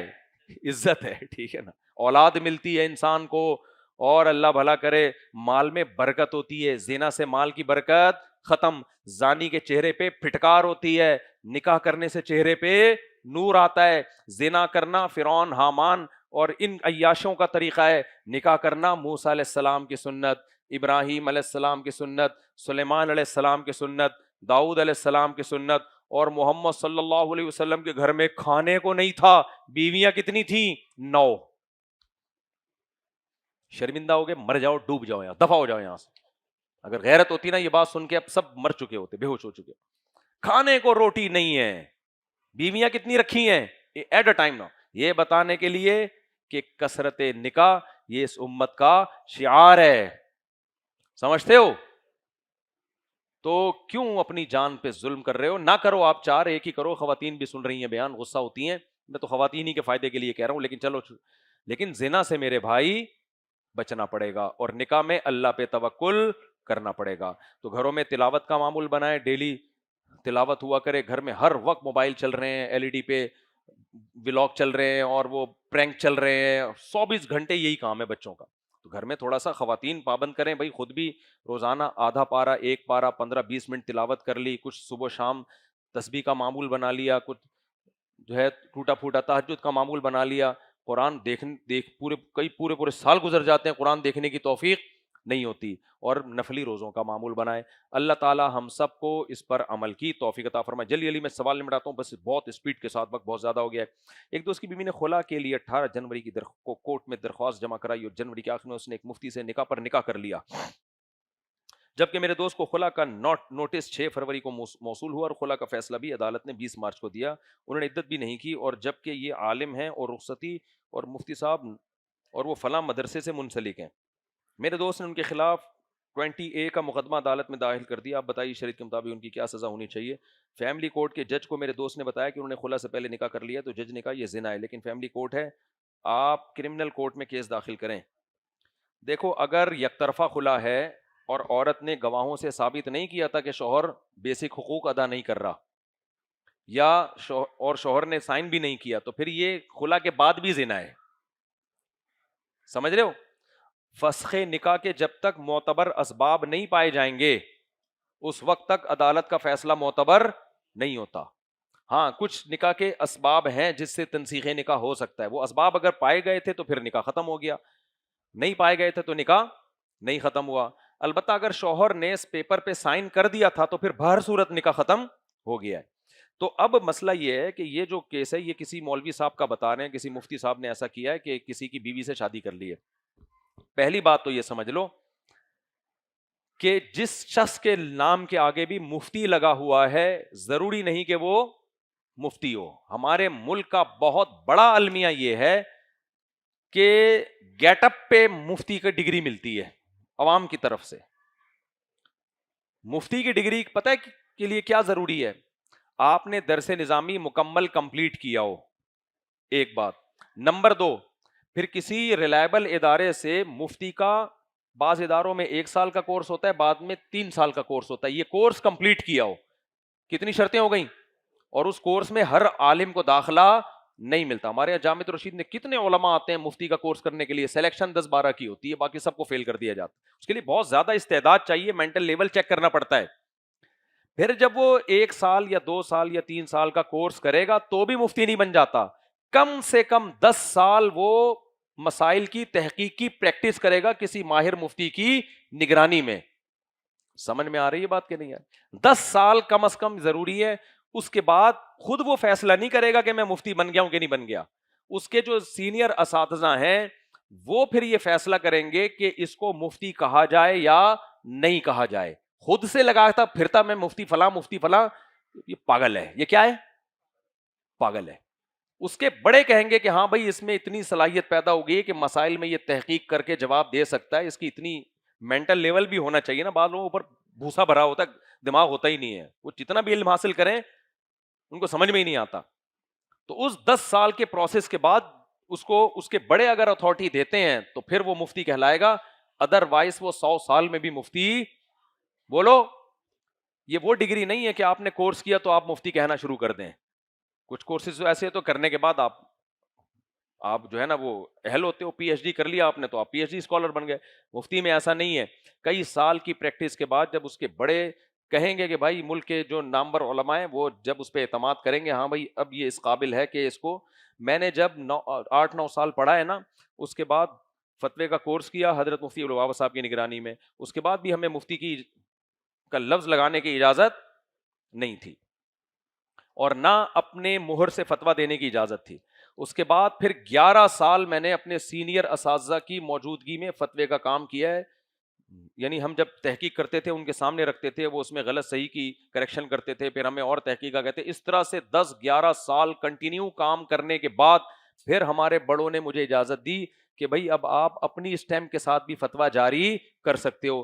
اجازت ملنے کے بعد بھی میں نے یہ کام نہیں کیا. سمجھ رہے ہو؟ مجھے ڈر لگتا تھا یار میں اپنی اسٹیمپ سے لکھوں کل قیامت میں کس کی گردن پکڑی جائے گی میری. 2011 میں مجھے اجازت ملی ہے. اس کے بعد جا کے اب 2023 میں نے اپنی اسٹیمپ سے فتویٰ جاری کرنا شروع کیا ہے، اور وہ بھی اس لیے یعنی 2023 تک بھی کرتا رہا کام میں. اب میں نے اپنی اسٹیمپ لگانا شروع کی، وہ بھی اس لیے کہ سوالات کی رش اتنا زیادہ ہے کہ ہر مسئلہ میں جامعۃ الرشید لے کے جاؤں، ان سے اسٹیمپ لگواؤں، تو پھر جو سوال پوچھنے والے ان کا نقصان بہت ہو رہا تھا. تو پھر میں نے یہ کیا کہ چلو جی میں اپنے سائن سے فتویٰ جاری کر دیتا ہوں. اس پروسیس سے گزرنے کے بعد کوئی شخص مفتی کہلانے کا، اور ہم ابھی بھی اپنے آپ کو کوئی فنٹر نہیں سمجھتے، مفتی ہونا تو بہت بڑی بات ہے. تو بڑوں نے اجازت دی تو ان کی اجازت سے، بلکہ اجازت کے ایک قسم کا حکم ہی ہے کہ بھائی آپ مسئلہ بتا سکتے ہو. تو آج کل کیا ہو رہا ہے، مفتیوں کے اسکینڈل بہت آ رہے ہیں. وہ مفتی فلانی لڑکی کے ساتھ پکڑا گیا، اس کے ساتھ بھگا کے لے گیا. بھائی یہ مفتی نہیں ہوتے، یہ جاہل کے بچے ہوتے. مفتی عبدالقوی کے دیکھو نا اسکینڈل. اب غیبت اس لیے نہیں کہ تو ساری دنیا کے سامنے. کل مفتی عبدالقوی صاحب کی کوئی لائی ہے کہ ایک لڑکی ناچ رہی ہے نا، اور مفتی عبدالقوی صاحب کیا کر رہے ہیں؟ انجوائے، بڑا زبردست انجوائے کر رہے ہیں. پتہ نہیں فیک ہے یا کیا ہے، واللہ عالم. تو بظاہر تو فیک نہیں لگ رہی تھی، لیکن ان کے تو اپنے ویسے ہی ماشاءاللہ بڑے مشہور ہیں. وہ مفتی کہاں سے ہو گئے؟ وہ میں نے مفتی اس لیے کہہ دیا کہ لوگوں نے نام بنا دیا ان کا. پھر لوگ کہتے ہیں مفتی کو دیکھو کیا کر رہا ہے. بھائی جان کس نے کہا کہ یہ مفتی ہیں؟ کس نے لگایا؟ خود ہی لگا دیا. یہ ایسے ہے جیسے خود ہی بالنگ کرو اور خود ہی بیٹنگ کرو، خود ہی کرو. تو مفتی بہت ایک مشکل سے ڈگری ملتی ہے، اور اس میں بہت، اور پھر مفتی کے پاس تو اتنا ٹائم ہی نہیں ہوتا کہ عملیات میں آئے. وہ بہت سے عامل ہیں مفتی فلاں عملیات کر رہے ہیں، جن ٹرائل بھگا رہے ہیں، اور کیا ہے وہ مفتی. تو یہ پاکستان ہے، یہاں لا قانونیت ہے، جو چاہے بن جاؤ، کوئی پوچھنے والا نہیں ہے. ڈاکٹر بھی لوگ بنے ہوئے جعلی ڈگریوں پہ، اور عام ڈاکٹروں سے زیادہ بڑے ڈاکٹر بنے ہوئے. حکیم تو ایسے مارکیٹ میں ملیں گے، ہر تھوڑے دن میں کوئی منجن بیچ رہا ہوگا بیٹھ کے، اور قبلہ بڑے حکیم صاحب. بھائی حکیم ریلائبل ہونا چاہیے، کس ادارے سے فارغ ہے، کس استاد سے پڑھا ہے، کیا تجربہ ہے آپ کا، اس وقت تک اس کو حکیم مت مانو. صحتوں سے کھیلتے ہیں یہ. حکیم صاحب قبرستان سے گزرتے تھے، منہ چھپا لیتے تھے. کسی نے کہا یہ تکلف کیوں؟ کہتے ہیں سارے میرے پہنچائے ہوئے ہیں، ان سے شرم آتی ہے مجھے. تو اب یہ جو مسئلہ ہے نا کہ یہ روحانی عامل لوگ ہوتے ہیں. اب مجھے نہیں پتا یہ مولوی صاحب نے عدت کے سے پہلے نکاح کیا عدت کے بعد، تو آپ کے ذمہ دو کام ہیں. ایک، جنہوں نے یہ استفتاء لکھا ہے، سب سے پہلے تو وہ خلا کی جو ڈاکومنٹس ہیں کسی مدرسے میں داخل کریں. دارالعلوم کرنگی ہے، بنوری ٹاؤن، جامعہ فاروقیہ، جامعہ رشید، وہ یا ہمارے پاس بھی جمع کرا سکتے ہیں. وہ ڈاکومنٹ دیکھ کے مفتی یہ فیصلہ کرے گا کہ شرعی لحاظ سے یہ خلا ٹھیک بھی ہے یا نہیں ہے. اگر خلا ٹھیک ہی نہیں ہوا تو پھر تو اس مولوی پہ سیدھا سیدھا زنا کا کیس بنتا ہے. سمجھتے ہو کہ نہیں سمجھتے؟ پھر تو وہ کیا ہے؟ زانی. اس کو بتا دیا جائے، فتویٰ لے جا کے دکھایا جائے. پھر بھی اگر وہ نہیں مانتا تو اس کو اناؤنس کر دیا جائے کہ فتویٰ دکھا کے نا کہ بھائی دیکھو یہ فتویٰ ہے، یہ میری بیوی ہے، اور بیٹھی ہوئی کس کے ساتھ ہے؟ یہ اس شخص کے ساتھ بیٹھی ہوئی ہے جو جعلی مفتی ہے. مفتی نہیں ہے وہ، کیا ہے؟ جعلی مفتی ہے. اس کو پھر بدنام کریں آپ. اور اگر یہ ثابت ہوتا ہے کہ یہ خلا ہے ہی نہیں، سوری خلا ہے، فتویٰ مل جاتا ہے آپ کو، بھئی یہ عدالت نے اس اصول کا خیال کیا، خلا ہے، یہ اسباب فسخ نکاح پائے جاتے تھے، تو پھر آپ یہ ثابت کریں کہ بھئی یہ عدت کے اندر اندر نکاح ہوا ہے. تو پھر یہ جو کرمنل کیسز عدالتوں کے ہیں نا، تو اس میں آپ یہ کیس کر سکتے ہیں کہ دیکھو یہ خلا کی ڈیٹ ہے، اور اس ڈیٹ کے اندر اس نے کمبخت نے نکاح کیا ہے، اور اس میں تو عدت پوری ہونے کا چانس ہے ہی نہیں. صحیح ہے نا؟ تو پھر آپ اس کے اوپر کیس کر سکتے ہیں، تو وہ اندر ہو سکتا ہے، اور اس کو چھوڑے نہیں، آپ نے اندر کرانا ہے. لیکن میں پھر بتا دوں، مجھے نہیں پتا یہ جو لکھا ہوا ہے صحیح لکھا ہے کہ غلط لکھا ہے. ہو سکتا ہے ایسا نہ بھی ہو. تو کسی پہ الزام لگانے سے پہلے جب تک دونوں طرف کی بات نہ سنی جائے اس وقت تک فیصلہ کرنا ممکن نہیں ہوتا. تو میرے اس اسپیچ کا مطلب یہ نہ سمجھے کہ میں اس مولوی کے خلاف بول رہا ہوں. ہو سکتا ہے اس مولوی سے ہم ملیں تو وہ بتا دے کہ بھائی شرعی لحاظ سے بھی خلا ٹھیک تھا، میں نے فتویٰ لیا تھا، اور عدت بھی اس کی پوری ہوئی تھی. تو میں طرفداری نہیں کرتا، میں کہتا ہوں اگر یہ ٹھیک ہے تو پھر یہ کریں. باقی ٹھیک ہے یا نہیں، بھائی ہم نے تو ایک طرف کا بیان سنا ہے، ہم نے دوسری طرف کا بیان نہیں سنا. آگے چلتے ہیں ہم جلدی. یہ پڑھائیں گے رہتے ہیں ان کی شادی ہوتی ہے تو ایک دوسرے کو اس میں بلاتے ہیں، کیا اس طرح نام حرم کو بلانا دعوت میں جائز ہے؟ لڑکے لڑکیاں آج کل اسکولوں میں پڑھ رہے ہیں، شادی بیاہ میں ایک دوسرے کو دعوت دے، آپ میری بہن کی شادی آپ بھی آئیے گا، آپ میرے کلاس فیلو ہیں. جائز نہیں ہے. یہ لڑکی کو لڑکے سے فری ہونے کی اجازت بولو نہیں ہے. وہ تمہارا کیا لگتا ہے جو اس کو اپنے ماموں کی شادی میں بلا رہی ہے تو؟ ہم معتکف ہیں، تنقید کرنا مقصد نہیں ہے، اصلاح کی ضرورت ہے. ہمیں اصلاحی بیانات کی کمی محسوسی بطور اصلاح کی ضرورت ہے، لیکن ہمیں مثال کے طور پر مکمل 29 پارے کی تفصیل لیکن پورا بیان جانوروں کے مظالم پر ہوا. یہ اب بیان اپنی جگہ درست ہے لیکن اعتکاف کی دنوں میں مناسب نہیں. یہ بالکل غلط رائے ہے آپ کی، میں آپ کی اس رائے سے بالکل بھی متفق نہیں ہوں. میں جو چیز کو بہتر سمجھوں گا وہ بیان کروں گا آپ کے سامنے. تو جانوروں پہ ظلم بھی ہوتا ہے کہ نہیں ہوتا؟ تو یہ بھی تو قرآن کا حصہ ہے. تو اس طرح کی رائے بہت سے لوگ دیتے رہے ہیں، اور یہ اصلاح میں داخل نہیں ہے کیا؟ یعنی یہ جو آپ کہہ رہے ہیں کہ یہ اصلاحی بیان نہیں تھا تو کیا فسادی بیان تھا؟ یہ جو اصلاحی نہیں ہوتا وہ کیا ہوتا ہے؟ وہ تو فسادی بیان ہوتا ہے نا. تو اس طرح فنٹر بننے کی دیکھو، جس سے بھی کچھ سیکھنا ہونا تو تواضع پہلے پیدا کرنی پڑے گی. اس میں اپنی رائے کو اس کی رائے پر قربان کرنا پڑے گا. جس سے آپ سیکھ رہے ہیں اگر آپ اپنی رائے اس کو پہنائیں گے تو پھر آپ سیکھنے سے کیا ہو جائیں گے؟ محروم. میں نے ایک دفعہ بیان کیا اصلاح معاشرہ پر، تو ایک صاحب نے بیان کے بعد کہا آپ نے قرآن پر تو کوئی بات کی نہیں ہے.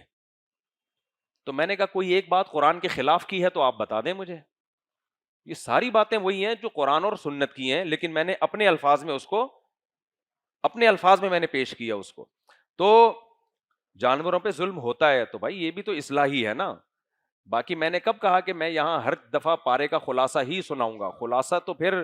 خلاصہ تو میرا ایکسپریس ٹی وی میں ہوا تھا 5-6 سال پہلے, وہ بالکل ٹو دا پوائنٹ, ایک آیت کبھی میں دائیں بائیں نہیں گیا ہوں. یہ تو اصلاحی مجلس ہے, اس میں قرآن کی سلیکٹڈ آیات, میں پہلے بیان میں کہہ دیتا ہوں کہ قرآن کی سلیکٹڈ آیات پیش کی جائیں گی, تو جو میں نے دعویٰ کیا اس حساب سے میں چلتا ہوں. تو سلیکٹڈ آیات کی تفصیل میں پھر کبھی مثالیں زیادہ آ جاتی ہیں, کبھی کم آتی ہیں, تو اس لیے آپ کی رائے ہے, ٹھیک ہے, اچھی بات ہے, آپ نے اپنی رائے کا.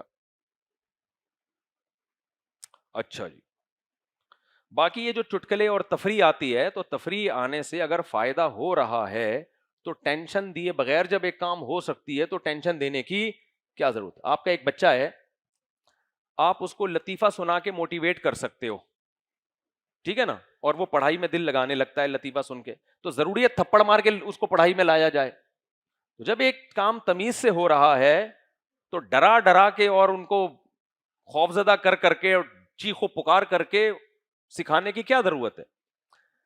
ایک دفعہ ایک خاتون آئی ڈیفینس سے, ایجڈ خاتون تھی, وہ کہنے لگی میں کسی مولوی کو نہیں سنتی تھی, میں سنتی تو ڈپریشن میں جاتی تھی, اور زیادہ کیا کانپنے لگتی تھی. ہر آدمی کا اعصاب ایک جیسے نہیں ہوتے, تو اتنے کئی کیسز ہیں, کہتے ہیں آپ کو ہم نے سنتے سنتے سننا شروع کیا, ڈپریشن بھی ختم ہو گئی, عمل کی توفیق بھی مل گئی. تو میں نہیں کہہ رہا ہر ایک کے لیے ایسے بیان اچھے ہوتے ہیں, بہت سے لوگوں کے لیے ایسے بیان اچھے ہوتے ہیں, بہت سے لوگوں کے لیے ڈرانے والے کیا ہوتے ہیں, اچھے ہوتے ہیں. تو جس کو جس سے فائدہ ہو بھائی وہ وہاں سے اس کے بیان سنیں. اچھا بھائی, کہتے ہیں غیاث الدین صاحب کا انتقال ہو گیا ہے, دل سے دعا ہے جی اللہ تعالیٰ ان کی مغفرت فرمائے. میں کمپنی میں کیا لکھا بھائی جان, تو میں کمپنی کی مشہوری کے غرض سے لوگوں سے ملاقات کر رہا ہوں اور میں اعتکاف میں بیٹھا ہوں, تو یہ عمل جائز ہے یعنی اعتکاف میں بزنس نہ کریں میرے بھائی. باقی کوئی ملتا ہے تو باتوں باتوں میں اس کو کمپنی کا کارڈ دینے میں کوئی حرج نہیں ہے. میری دادی کا انتقال ہو گیا ہے 2.5 سال پہلے, اور ان کا سونا رکھا ہوا ہے جس کی مالیت 3 لاکھ روپے, اور اس پر ابھی بٹوارا بھی نہیں ہوا ہے, تو کیا اس پر زکوٰۃ بنتی ہے؟ نہیں بنتی, اس کا بٹوارا کریں جلدی سے. اس کا بٹوارا نہ ہو تو میری دادی کو عذاب تو نہیں ہوگا, دادی کو تو نہیں ہوگا, آپ لوگوں کو ہوگا. کیا موبائل میں قرآن ڈاؤن لوڈ کر کے پڑھ سکتے ہیں؟ بھائی بالکل پڑھ سکتے ہیں, جلدی انہوں نے بہت دیر ہو گئی. فرقان بھائی کی کو فالج کا اٹیک ہوا تھا 2 سال ہو گئے, دل سے دعا اللہ تعالیٰ شفا کامل عاجل عطا فرمائے. محمد صلی اللہ علیہ وسلم کو ہر جگہ حاضر ناظر کیا مان سکتے ہیں؟ کیا ایسے امام کے پیچھے نماز ہو جاتی ہے؟ نہیں ہوتی بھائی, نماز نہ, عقیدہ کا درست ہونا ضروری ہے امام کے لیے. جو امام کہتے ہیں نبی صلی اللہ علیہ وسلم ہر جگہ حاضر ناظر موجود ہیں, تو بیچارہ تو اسلام سے ہی خارج ہے, اس کے پیچھے نماز کہاں سے ہوگی؟ یہ تو شرکی عقیدہ ہو گیا نا. اچھا میرے بھائی, اچھا کہتے ہیں بعض علماء نے کہا کہ اللہ تعالیٰ نے نبی کو اتنا علم عطا کیا ہے کہ جب چاہے کسی کی بھی مدد کر سکتے ہیں. نہیں, ایسا نہیں ہے. اور کہتے ہیں کہ آپ جسمانی طور پر تو ہر جگہ موجود ہیں لیکن نورانی اور روحانی طور پر ہر جگہ موجود ہیں. اس کا مطلب کیا ہے وہ ان سے پوچھیں, نورانی کا مطلب کیا ہے؟ اچھا میرے بھائی, یہی وہی سارے سوال ہیں, سب شرکی عقیدے ہیں بھائی. بنیان میں نماز ہو سکتی ہے, بنیان پراپر ڈریس میں نماز تو ہو جائے گی, لیکن انسانوں والے طریقے سے, جس لباس کو پہن کے شادی بیاہ میں جاتے ہو, اپنے گھر میں جاتے ہو, گھر سے باہر جاتے ہو, اسی لباس کو پہن کے اللہ کے سامنے بھی کھڑے ہونے چاہیے. سمجھتے ہو؟ مسجد کی چیزیں دریا دوسرا کوئی سامان مسجد کے باہر استعمال ہو سکتی ہے؟ نہیں, مسجد ہی کے کاموں میں باہر استعمال ہو سکتی ہے. مسجد کا محراب عموماً مسجد کی حدود میں شامل کیوں نہیں ہوتا؟ ہوتا ہے بھائی. اللہ میری مشکل آسان کرے, میں اور میرے میاں آپس میں مل جائیں, میرا ویزا مل جائے اور جلد میں اپنے میاں کے پاس چلی جاؤں, آمین. دل سے دعا ہے بھائی, پتہ نہیں میاں کیا دعائیں مانگ رہے ہیں, ایسا نہ ہو یہ دعا سن کے میاں کو غصہ آ جائے. مفتی صاحب اللہ پاک آپ کو انتہائی جزائے خیر عطا فرمائے. اپنے ایسی عورت بڑی خوش قسمت لوگوں کو ملتی ہے, دیکھو جو بیوی کہاں رہنا چاہتی ہے؟ شوہر کے پاس رہنے, شوہر سے محبت کرتی ہے. مفتی صاحب اللہ پاک کا آپ کو انتہائی جزائے خیر عطا فرمائے. آپ کی آپ کو اور آپ کی پوری فیملی اس کو آفت والی فرمائے, آمین. حاسدوں کے حسد سے بچائے, آمین. جزاک اللہ جی, اچھی دعائیں دی. کیا مستحق موزن کو صدقۃ الفطر دیا جا سکتا ہے؟ جی دیا جا سکتا ہے, جبکہ رشتہ دار میں بھی ایک مستحق موجود ہے, دونوں کو دے دیں آدھا آدھا. مفتی صاحب میں نے آج قرآن ختم کیا, میرے لیے دعا فرمائیں کہ جلد نکاح ہو جائے, دل سے دعا ہے. مفتی صاحب اگر مرد 4.37 گرام کی انگوٹھی اور چین گلے میں ایک ساتھ پہن لے تو یہ جائز ہے؟ نہیں بھائی, صرف انگوٹھی پہن سکتا ہے, چین نہیں پہن سکتا. کیا ابھی بھی اسرائیل کی چیزیں حلال حرام کا مسئلہ نہیں ہے, تو بائیکاٹ غیرت کی وجہ سے کیا ہے. میرے تایا ابو 2 رمضان کو سعودی عرب سے پاکستان آئے تھے, انہوں نے رمضان وہاں سعودی عرب میں شروع کیا تو کہ پورے روزے رکھنے پڑیں گے, یہاں چاہے 31 ہی ہو جائیں.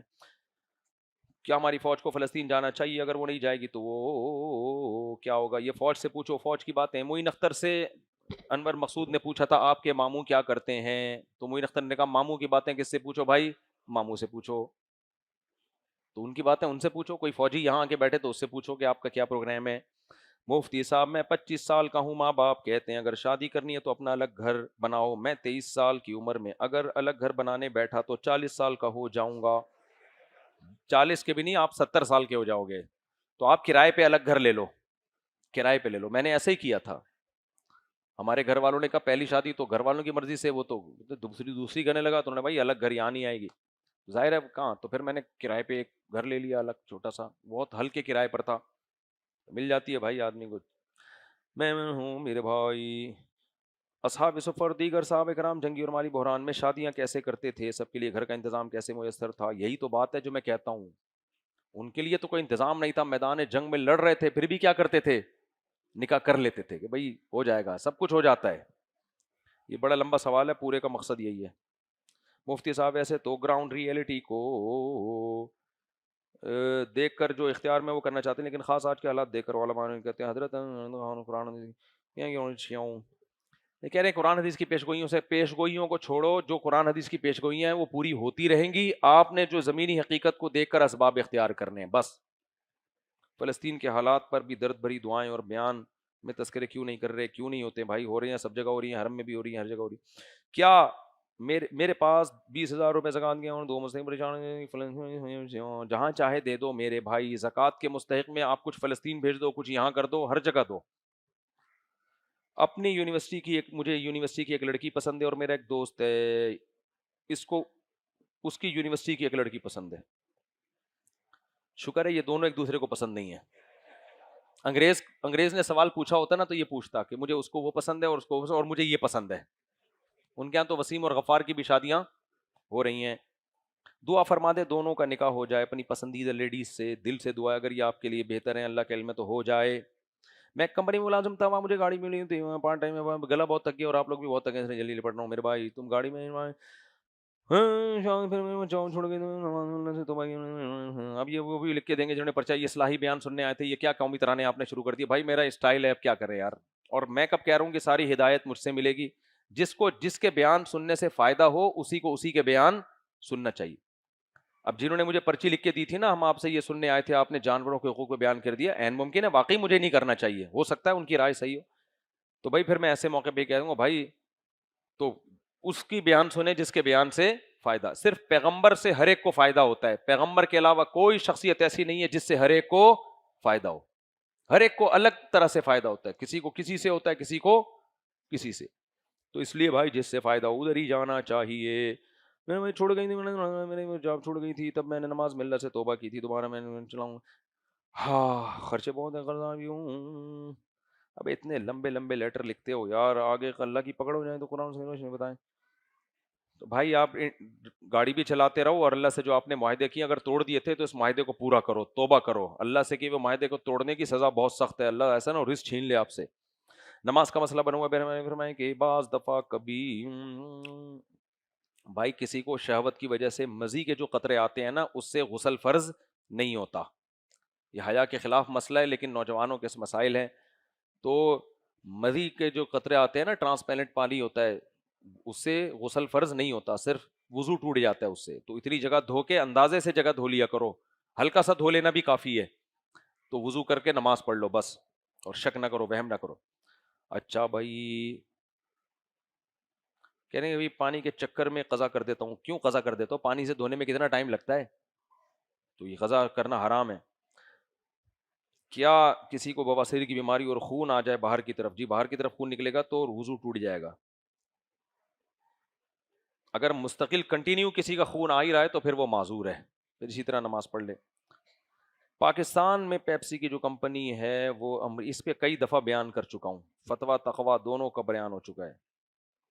نبی صلی اللہ علیہ وسلم کی حدیث, کچھ لوگ کہتے ہیں تمہارے مولوی یہ حدیث کیوں نہیں بتاتے کہ عمار بن یاسر کو ایک باغی جماعت قتل کرے گی اور وہ جماعت حضرت معاویہ کی ہوگی. یہ تو نہیں آگے حدیث میں کہ وہ جماعت حضرت معاویہ کی ہوگی, یہ کسی نے اپنی طرف سے لگا دیا ہے. یہ علماء ہی حدیثیں بیان کرتے ہیں, سارے مدرسوں میں بخاری پڑھی جاتی ہے تو حدیثیں آتی ہیں اور علماء ہی اس کا صحیح مطلب بیان کرتے ہیں. تو باغی جماعت قتل کرے گی. باغی اصل میں تو وہ تھے جنہوں نے حضرت عثمان کا خون کیا تھا, خوارج. تو یہ حضرت عین ممکن ہے حضرت علی اور معاویہ کو لڑانے کے لیے باغیوں نے حضرت عمار بن یاسر کو قتل کر دیا ہو.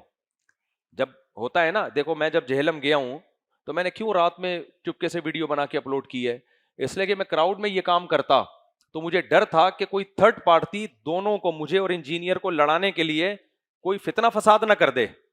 سمجھ رہے ہیں نا بھائی, کوئی تھرڈ پارٹی آتی, کچھ کوئی خدا نہ خواستہ بم دھماکہ ہو جاتا, ملک کے جو بھی دشمنی والے عناصر ہیں, کوئی بھی کرمنل کیس ہو جاتا, کوئی آ کے مار پیٹ کا ماحول ہوتا جس میں انجینئر صاحب ملوث نہ ہوتے, لیکن ایک بحث چھڑ جاتی, بھائی یہ کام کس نے کرایا ہے, انجینئر نے کرایا ہے, مفتی صاحب کو روکنے کے لیے.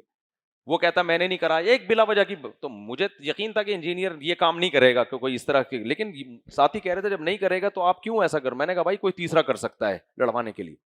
تو ادھر دونوں فوجیں کھڑی ہوئی ہیں, تو عین ممکن ہے کسی بدبخت نے, وہی خوارج جو حضرت عثمان کو قتل کیا تاکہ امت میں پھوٹ پڑے, تو انہوں نے دیکھا پھوٹ پڑ رہی ہے تو اس پھوٹ میں جلتی پہ کیا کرو, تیل کا کام کرو. عین ممکن ہے انہوں نے عمار بن یاسر کو قتل کر دیا ہو کہ تاکہ اب جنگ چھڑ جائے. تو حدیث میں یہ کہیں بھی نہیں ہے کہ معاویہ کے وہ رضی اللہ تعالیٰ عنہ کے لوگ کریں گے. تو اب کوئی یہ کہہ سکتا ہے کہ حضرت معاویہ کو جب یہ بتایا گیا کہ فئت باغیہ قتل کرے گی, تو حضرت معاویہ نے تو یہ نہیں کہا کہ ہم نے تھوڑی قتل کیا ہے. اگر یہ بات ہوتی خوارج نے قتل کیا تھا تو حضرت معاویہ کہہ دیتی انہوں نے قتل کیا ہے. تو بات یہ کہ حضرت معاویہ نے یہ اعتراف بھی نہیں کیا کہ ہم نے قتل کیا ہے. حضرت معاویہ نے فرمایا کہ ان کے قتل کا ذریعہ, جو ان کا مفہوم بیان کر رہا ہوں, ان کے قتل کا ذریعہ کون بنا ہے, تم لوگ بنے ہو قتل کا ذریعہ, کیونکہ میدان جنگ میں آپ لوگ آئے ہو اور پھر موقع تو ملتا ہے نا سازشیوں کو یہ کام کرنے کا. تو کہیں بھی صراحتاً ثابت نہیں ہے کہ حضرت معاویہ کے حکم پہ عمار ابن یاسر کو قتل کیا گیا ہو. اور حضرت معاویہ کی فضیلت قرآن و سنت میں تواتر سے ثابت ہے. سب سے بڑی بات یہ کہ دیکھو, آخری بات کر کے بس اس بات کو ختم کرتا ہوں, اس پہ ٹاپک پہ کئی دفعہ کہا جا چکا ہے, لیکن جس کو صحابہ سے بغض ہے تو اس کا کوئی علاج نہیں ہے.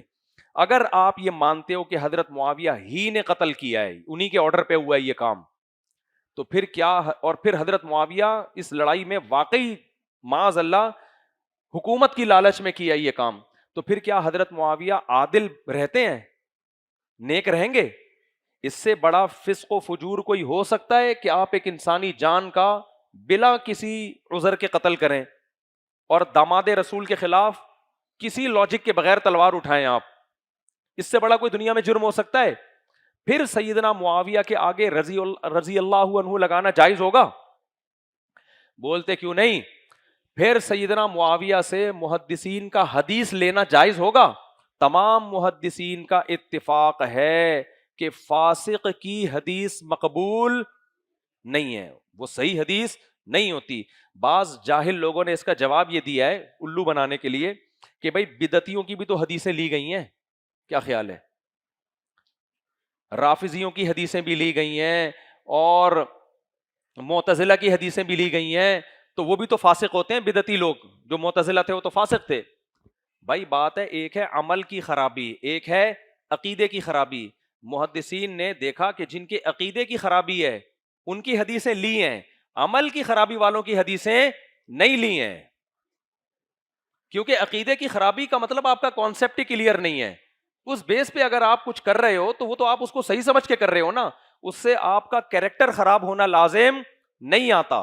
جیسے کوئی عیسائی ہے لیکن کیریکٹر لیس نہیں ہے وہ, تو ہم اس کی بات کو درست مان لیتے ہیں کہ نہیں مانتے؟ کیریکٹر لیس ہو لیکن مسلمان ہو تو مسلمان ہونے کے باوجود بھی اس کی بات کو درست نہیں مانا جاتا. تو بدعتی کی حدیث اس لیے لی جاتی ہے بھائی وہ غلط نظریہ رکھتا ہے, گمراہ ہے, لیکن عمل میں اس کے بارے میں یہ امید کی جا سکتی ہے کہ وہ جھوٹ نہیں بول رہا. ہاں کافر کی حدیث پر تو لی نہیں جا سکتی نا, مسلمان کی جو اسلام کی طرف منسوب ہے ان کی بات کر رہا ہوں.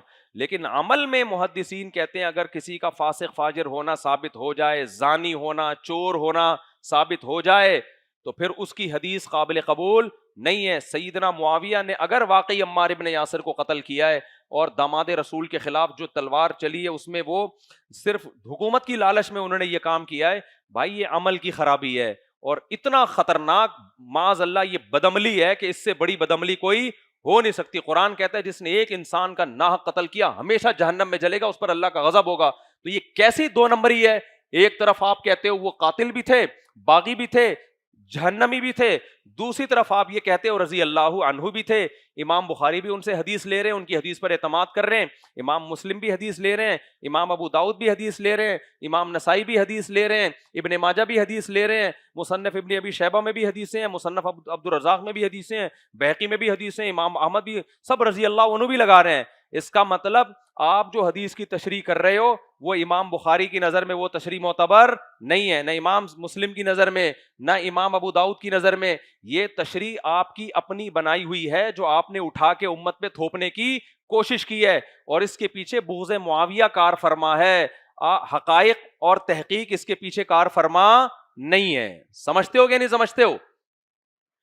تو ہم علی کو حق پہ سمجھتے ہیں رضی اللہ عنہ, لیکن حضرت معاویہ کو ہم غلطی پہ سمجھتے ہیں, لیکن کہتے ہیں وہ غلطی اجتہادی تھی. جس اجتہادی غلطی پر انسان فاسق و فاجر نہیں کہلاتا. سمجھتے ہو کہ نہیں سمجھتے ہو؟ تو آپ پھر ٹکتے کیوں نہیں ایک جگہ؟ جیسے بار بار ہے نا, جب چشتی رسول اللہ کہتے ہو, اشرف علی رسول اللہ بھی کہتے ہو, اور پھر ان کو مسلمان بھی کہتے ہو. ابے آپ کے تو اپنے دعووں میں تضاد ہے. جو اشرف علی کو رسول اللہ کو یہ مانے کہ اشرف علی نے اپنے نام کا کلمہ پڑھا ہے رحمہ اللہ تعالیٰ نے, تو بھائی پھر وہ مسلمان ہے یا کافر ہے؟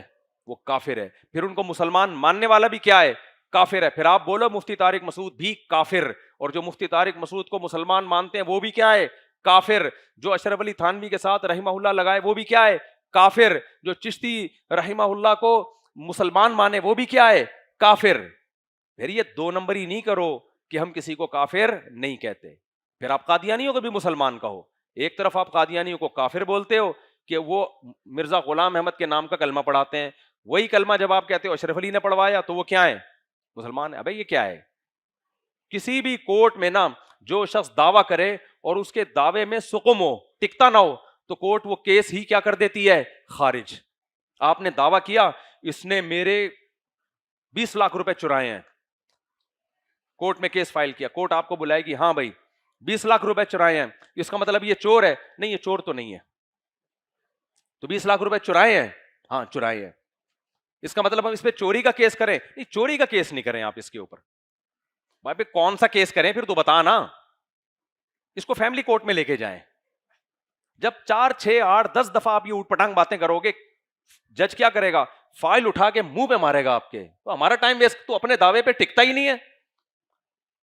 تو جتنے لوگ سیدنا معاویہ کے خلاف ہے نا اہل سنت والجماعت میں, شیعوں کی بات نہیں کر رہا, شیعہ ایک بات کرتا ہے کہ وہ تو سیدھا سیدھا حضرت معاویہ کو معاذ اللہ کیا کہتا ہے؟ فاسق. وہ رضی اللہ عنہ لگاتا ہی نہیں ہے. اس کا یہ نظریہ بھائی وہ ظالم تھے, ان کے سے حدیث لینا بھی جائز نہیں ہے. غلط ہے, ہم اس کے نظریے کو نہیں مانتے, لیکن ایک بات پہ ٹکا ہوا تو ہے نا. آپ تو ادھر سے بھی جلیبیاں کھا رہے ہو سنیوں سے, اور وہاں سے بھی پکوڑے کھا رہے ہو آپ شیعوں سے بھی. حضرت معاویہ کو برا بلا بھی کہتے ہو کہ قاتل علی کے وہ باغی جماعت میں تھے اور جہنم کی طرف بلاتے تھے تاکہ شیعہ بھی آپ سے خوش ہو جائیں, اور جب سنیوں کے جذبات میں آتے ہیں آپ کہتے ہیں ہم ان کو رضی اللہ عنہ کہتے ہیں. ہم ان کو کیا کہتے ہیں؟ بھائی آپ یہ تو منافقت کی کیا ہے؟ انتہا ہے. تو آپ جب ایک جگہ ٹکیں گے نا, تبھی میں جب آن لائن مناظرے کا جہلم میں میں نے چیلنج کیا تھا نا, میں نے کہا تھا پہلے سیدنا معاویہ کے بارے میں آپ کا موقف کیا ہے. بحث سے پہلے آپ اس موقف کو لگے بندے لفظوں میں کیا کرو؟ اناؤنس. ہمیں پتا تو چلے دعویٰ کیا ہے, پھر اس دعوے پر ہم آپ سے بحث کریں گے. دعویٰ ہی نہیں, کلبازیاں ہیں, دعویٰ نہیں ہے. تو جس کا دعویٰ ہی کلیئر نہ ہو اس کے دعوے کو تو سنا ہی نہیں جاتا, آگے اس پہ بحث کرنا تو دور کی بات. بھائی تم ٹکتے ہی نہیں ہو ایک جگہ پہ. سوائے یہ کام وہ کرتا ہے جو اپنا بغض نکال رہا ہوتا ہے. اب مجھے ان سے بغض ہوگا تو میں کہوں گا چوری کی ہے, وہ کہے کہ چوری نہیں, میں نے ڈکیتی کی ہے, ڈکیتی کا کیس کریں. ابے ڈکیتی تو دن دہاڑے ہوتی ہے, اور تو کہہ رہے چپکے سے آئے. سر ڈکیتی دن دہاڑے ہوتی ہے, چپکے سے آیا تو چلے چوری کا کر دیں آپ. تو یہ بتا چپکے سے ہی آیا؟ نہیں سر آیا تو دن دہاڑے ہے. تو وہ جج کہے گا بھائی تو پہلے اپنے دماغ کا کیا کر. بہت جب بھی کیس ہوتا ہے نا, بہت لگے بندے الفاظ ہوتے ہیں, گواہوں کے بیان میں بھی تضاد نہیں ہوتا. تو آپ سیدنا معاویہ پہ کیس کر رہے ہو, ان کو برا قرار دے رہے ہو, اور آپ کی اوٹ پٹانگ باتوں کو ہم سیریس لینا شروع کر دیں, اور ہم کہیں کہ بھائی واہ واہ دلیل زبردست دی ہے. نا نا نا نا نا, یا تو بولو کہ وہ فاسق تھے، پھر امام بخاری نے ان سے حدیث لے کے جرم کیا ہے، غلط لی ان سے حدیث جو امام بخاری، پھر آپ بولو امام بخاری سے بھی غلطی ہوئی ہے، اس میں امام مسلم سے بھی غلطی ہوئی ہے کہ ایک شخص جو قاتل ہے جس کے بارے میں امام بخاری خود حدیث نقل کر رہے ہیں جہنم کی طرف بلا رہا ہے، اور پھر اس سے حدیث بھی کیا کر رہے ہو، نقل کر رہے ہو. تو یہ تو امام بخاری پہ سوالیہ نشان ہے کہ حضرت آپ ہی تو حدیث نقل کر رہے ہیں کہ وہ معاذ اللہ جہنم کی طرف بلاتے تھے، پھر آپ ہی ان سے حدیثیں بھی لے رہے ہو، تو یہ بخاری پر تو ہمیں اعتماد رہا نہیں ہے. شیعہ تو بول دے گا ہم کو نہیں مانتے بخاری کو، تو آپ یا تو ادھر ہو جاؤ یا کدھر ہو جاؤ، پورے ادھر ہو جاؤ، یہ درمیان میں نہیں لٹکو آپ.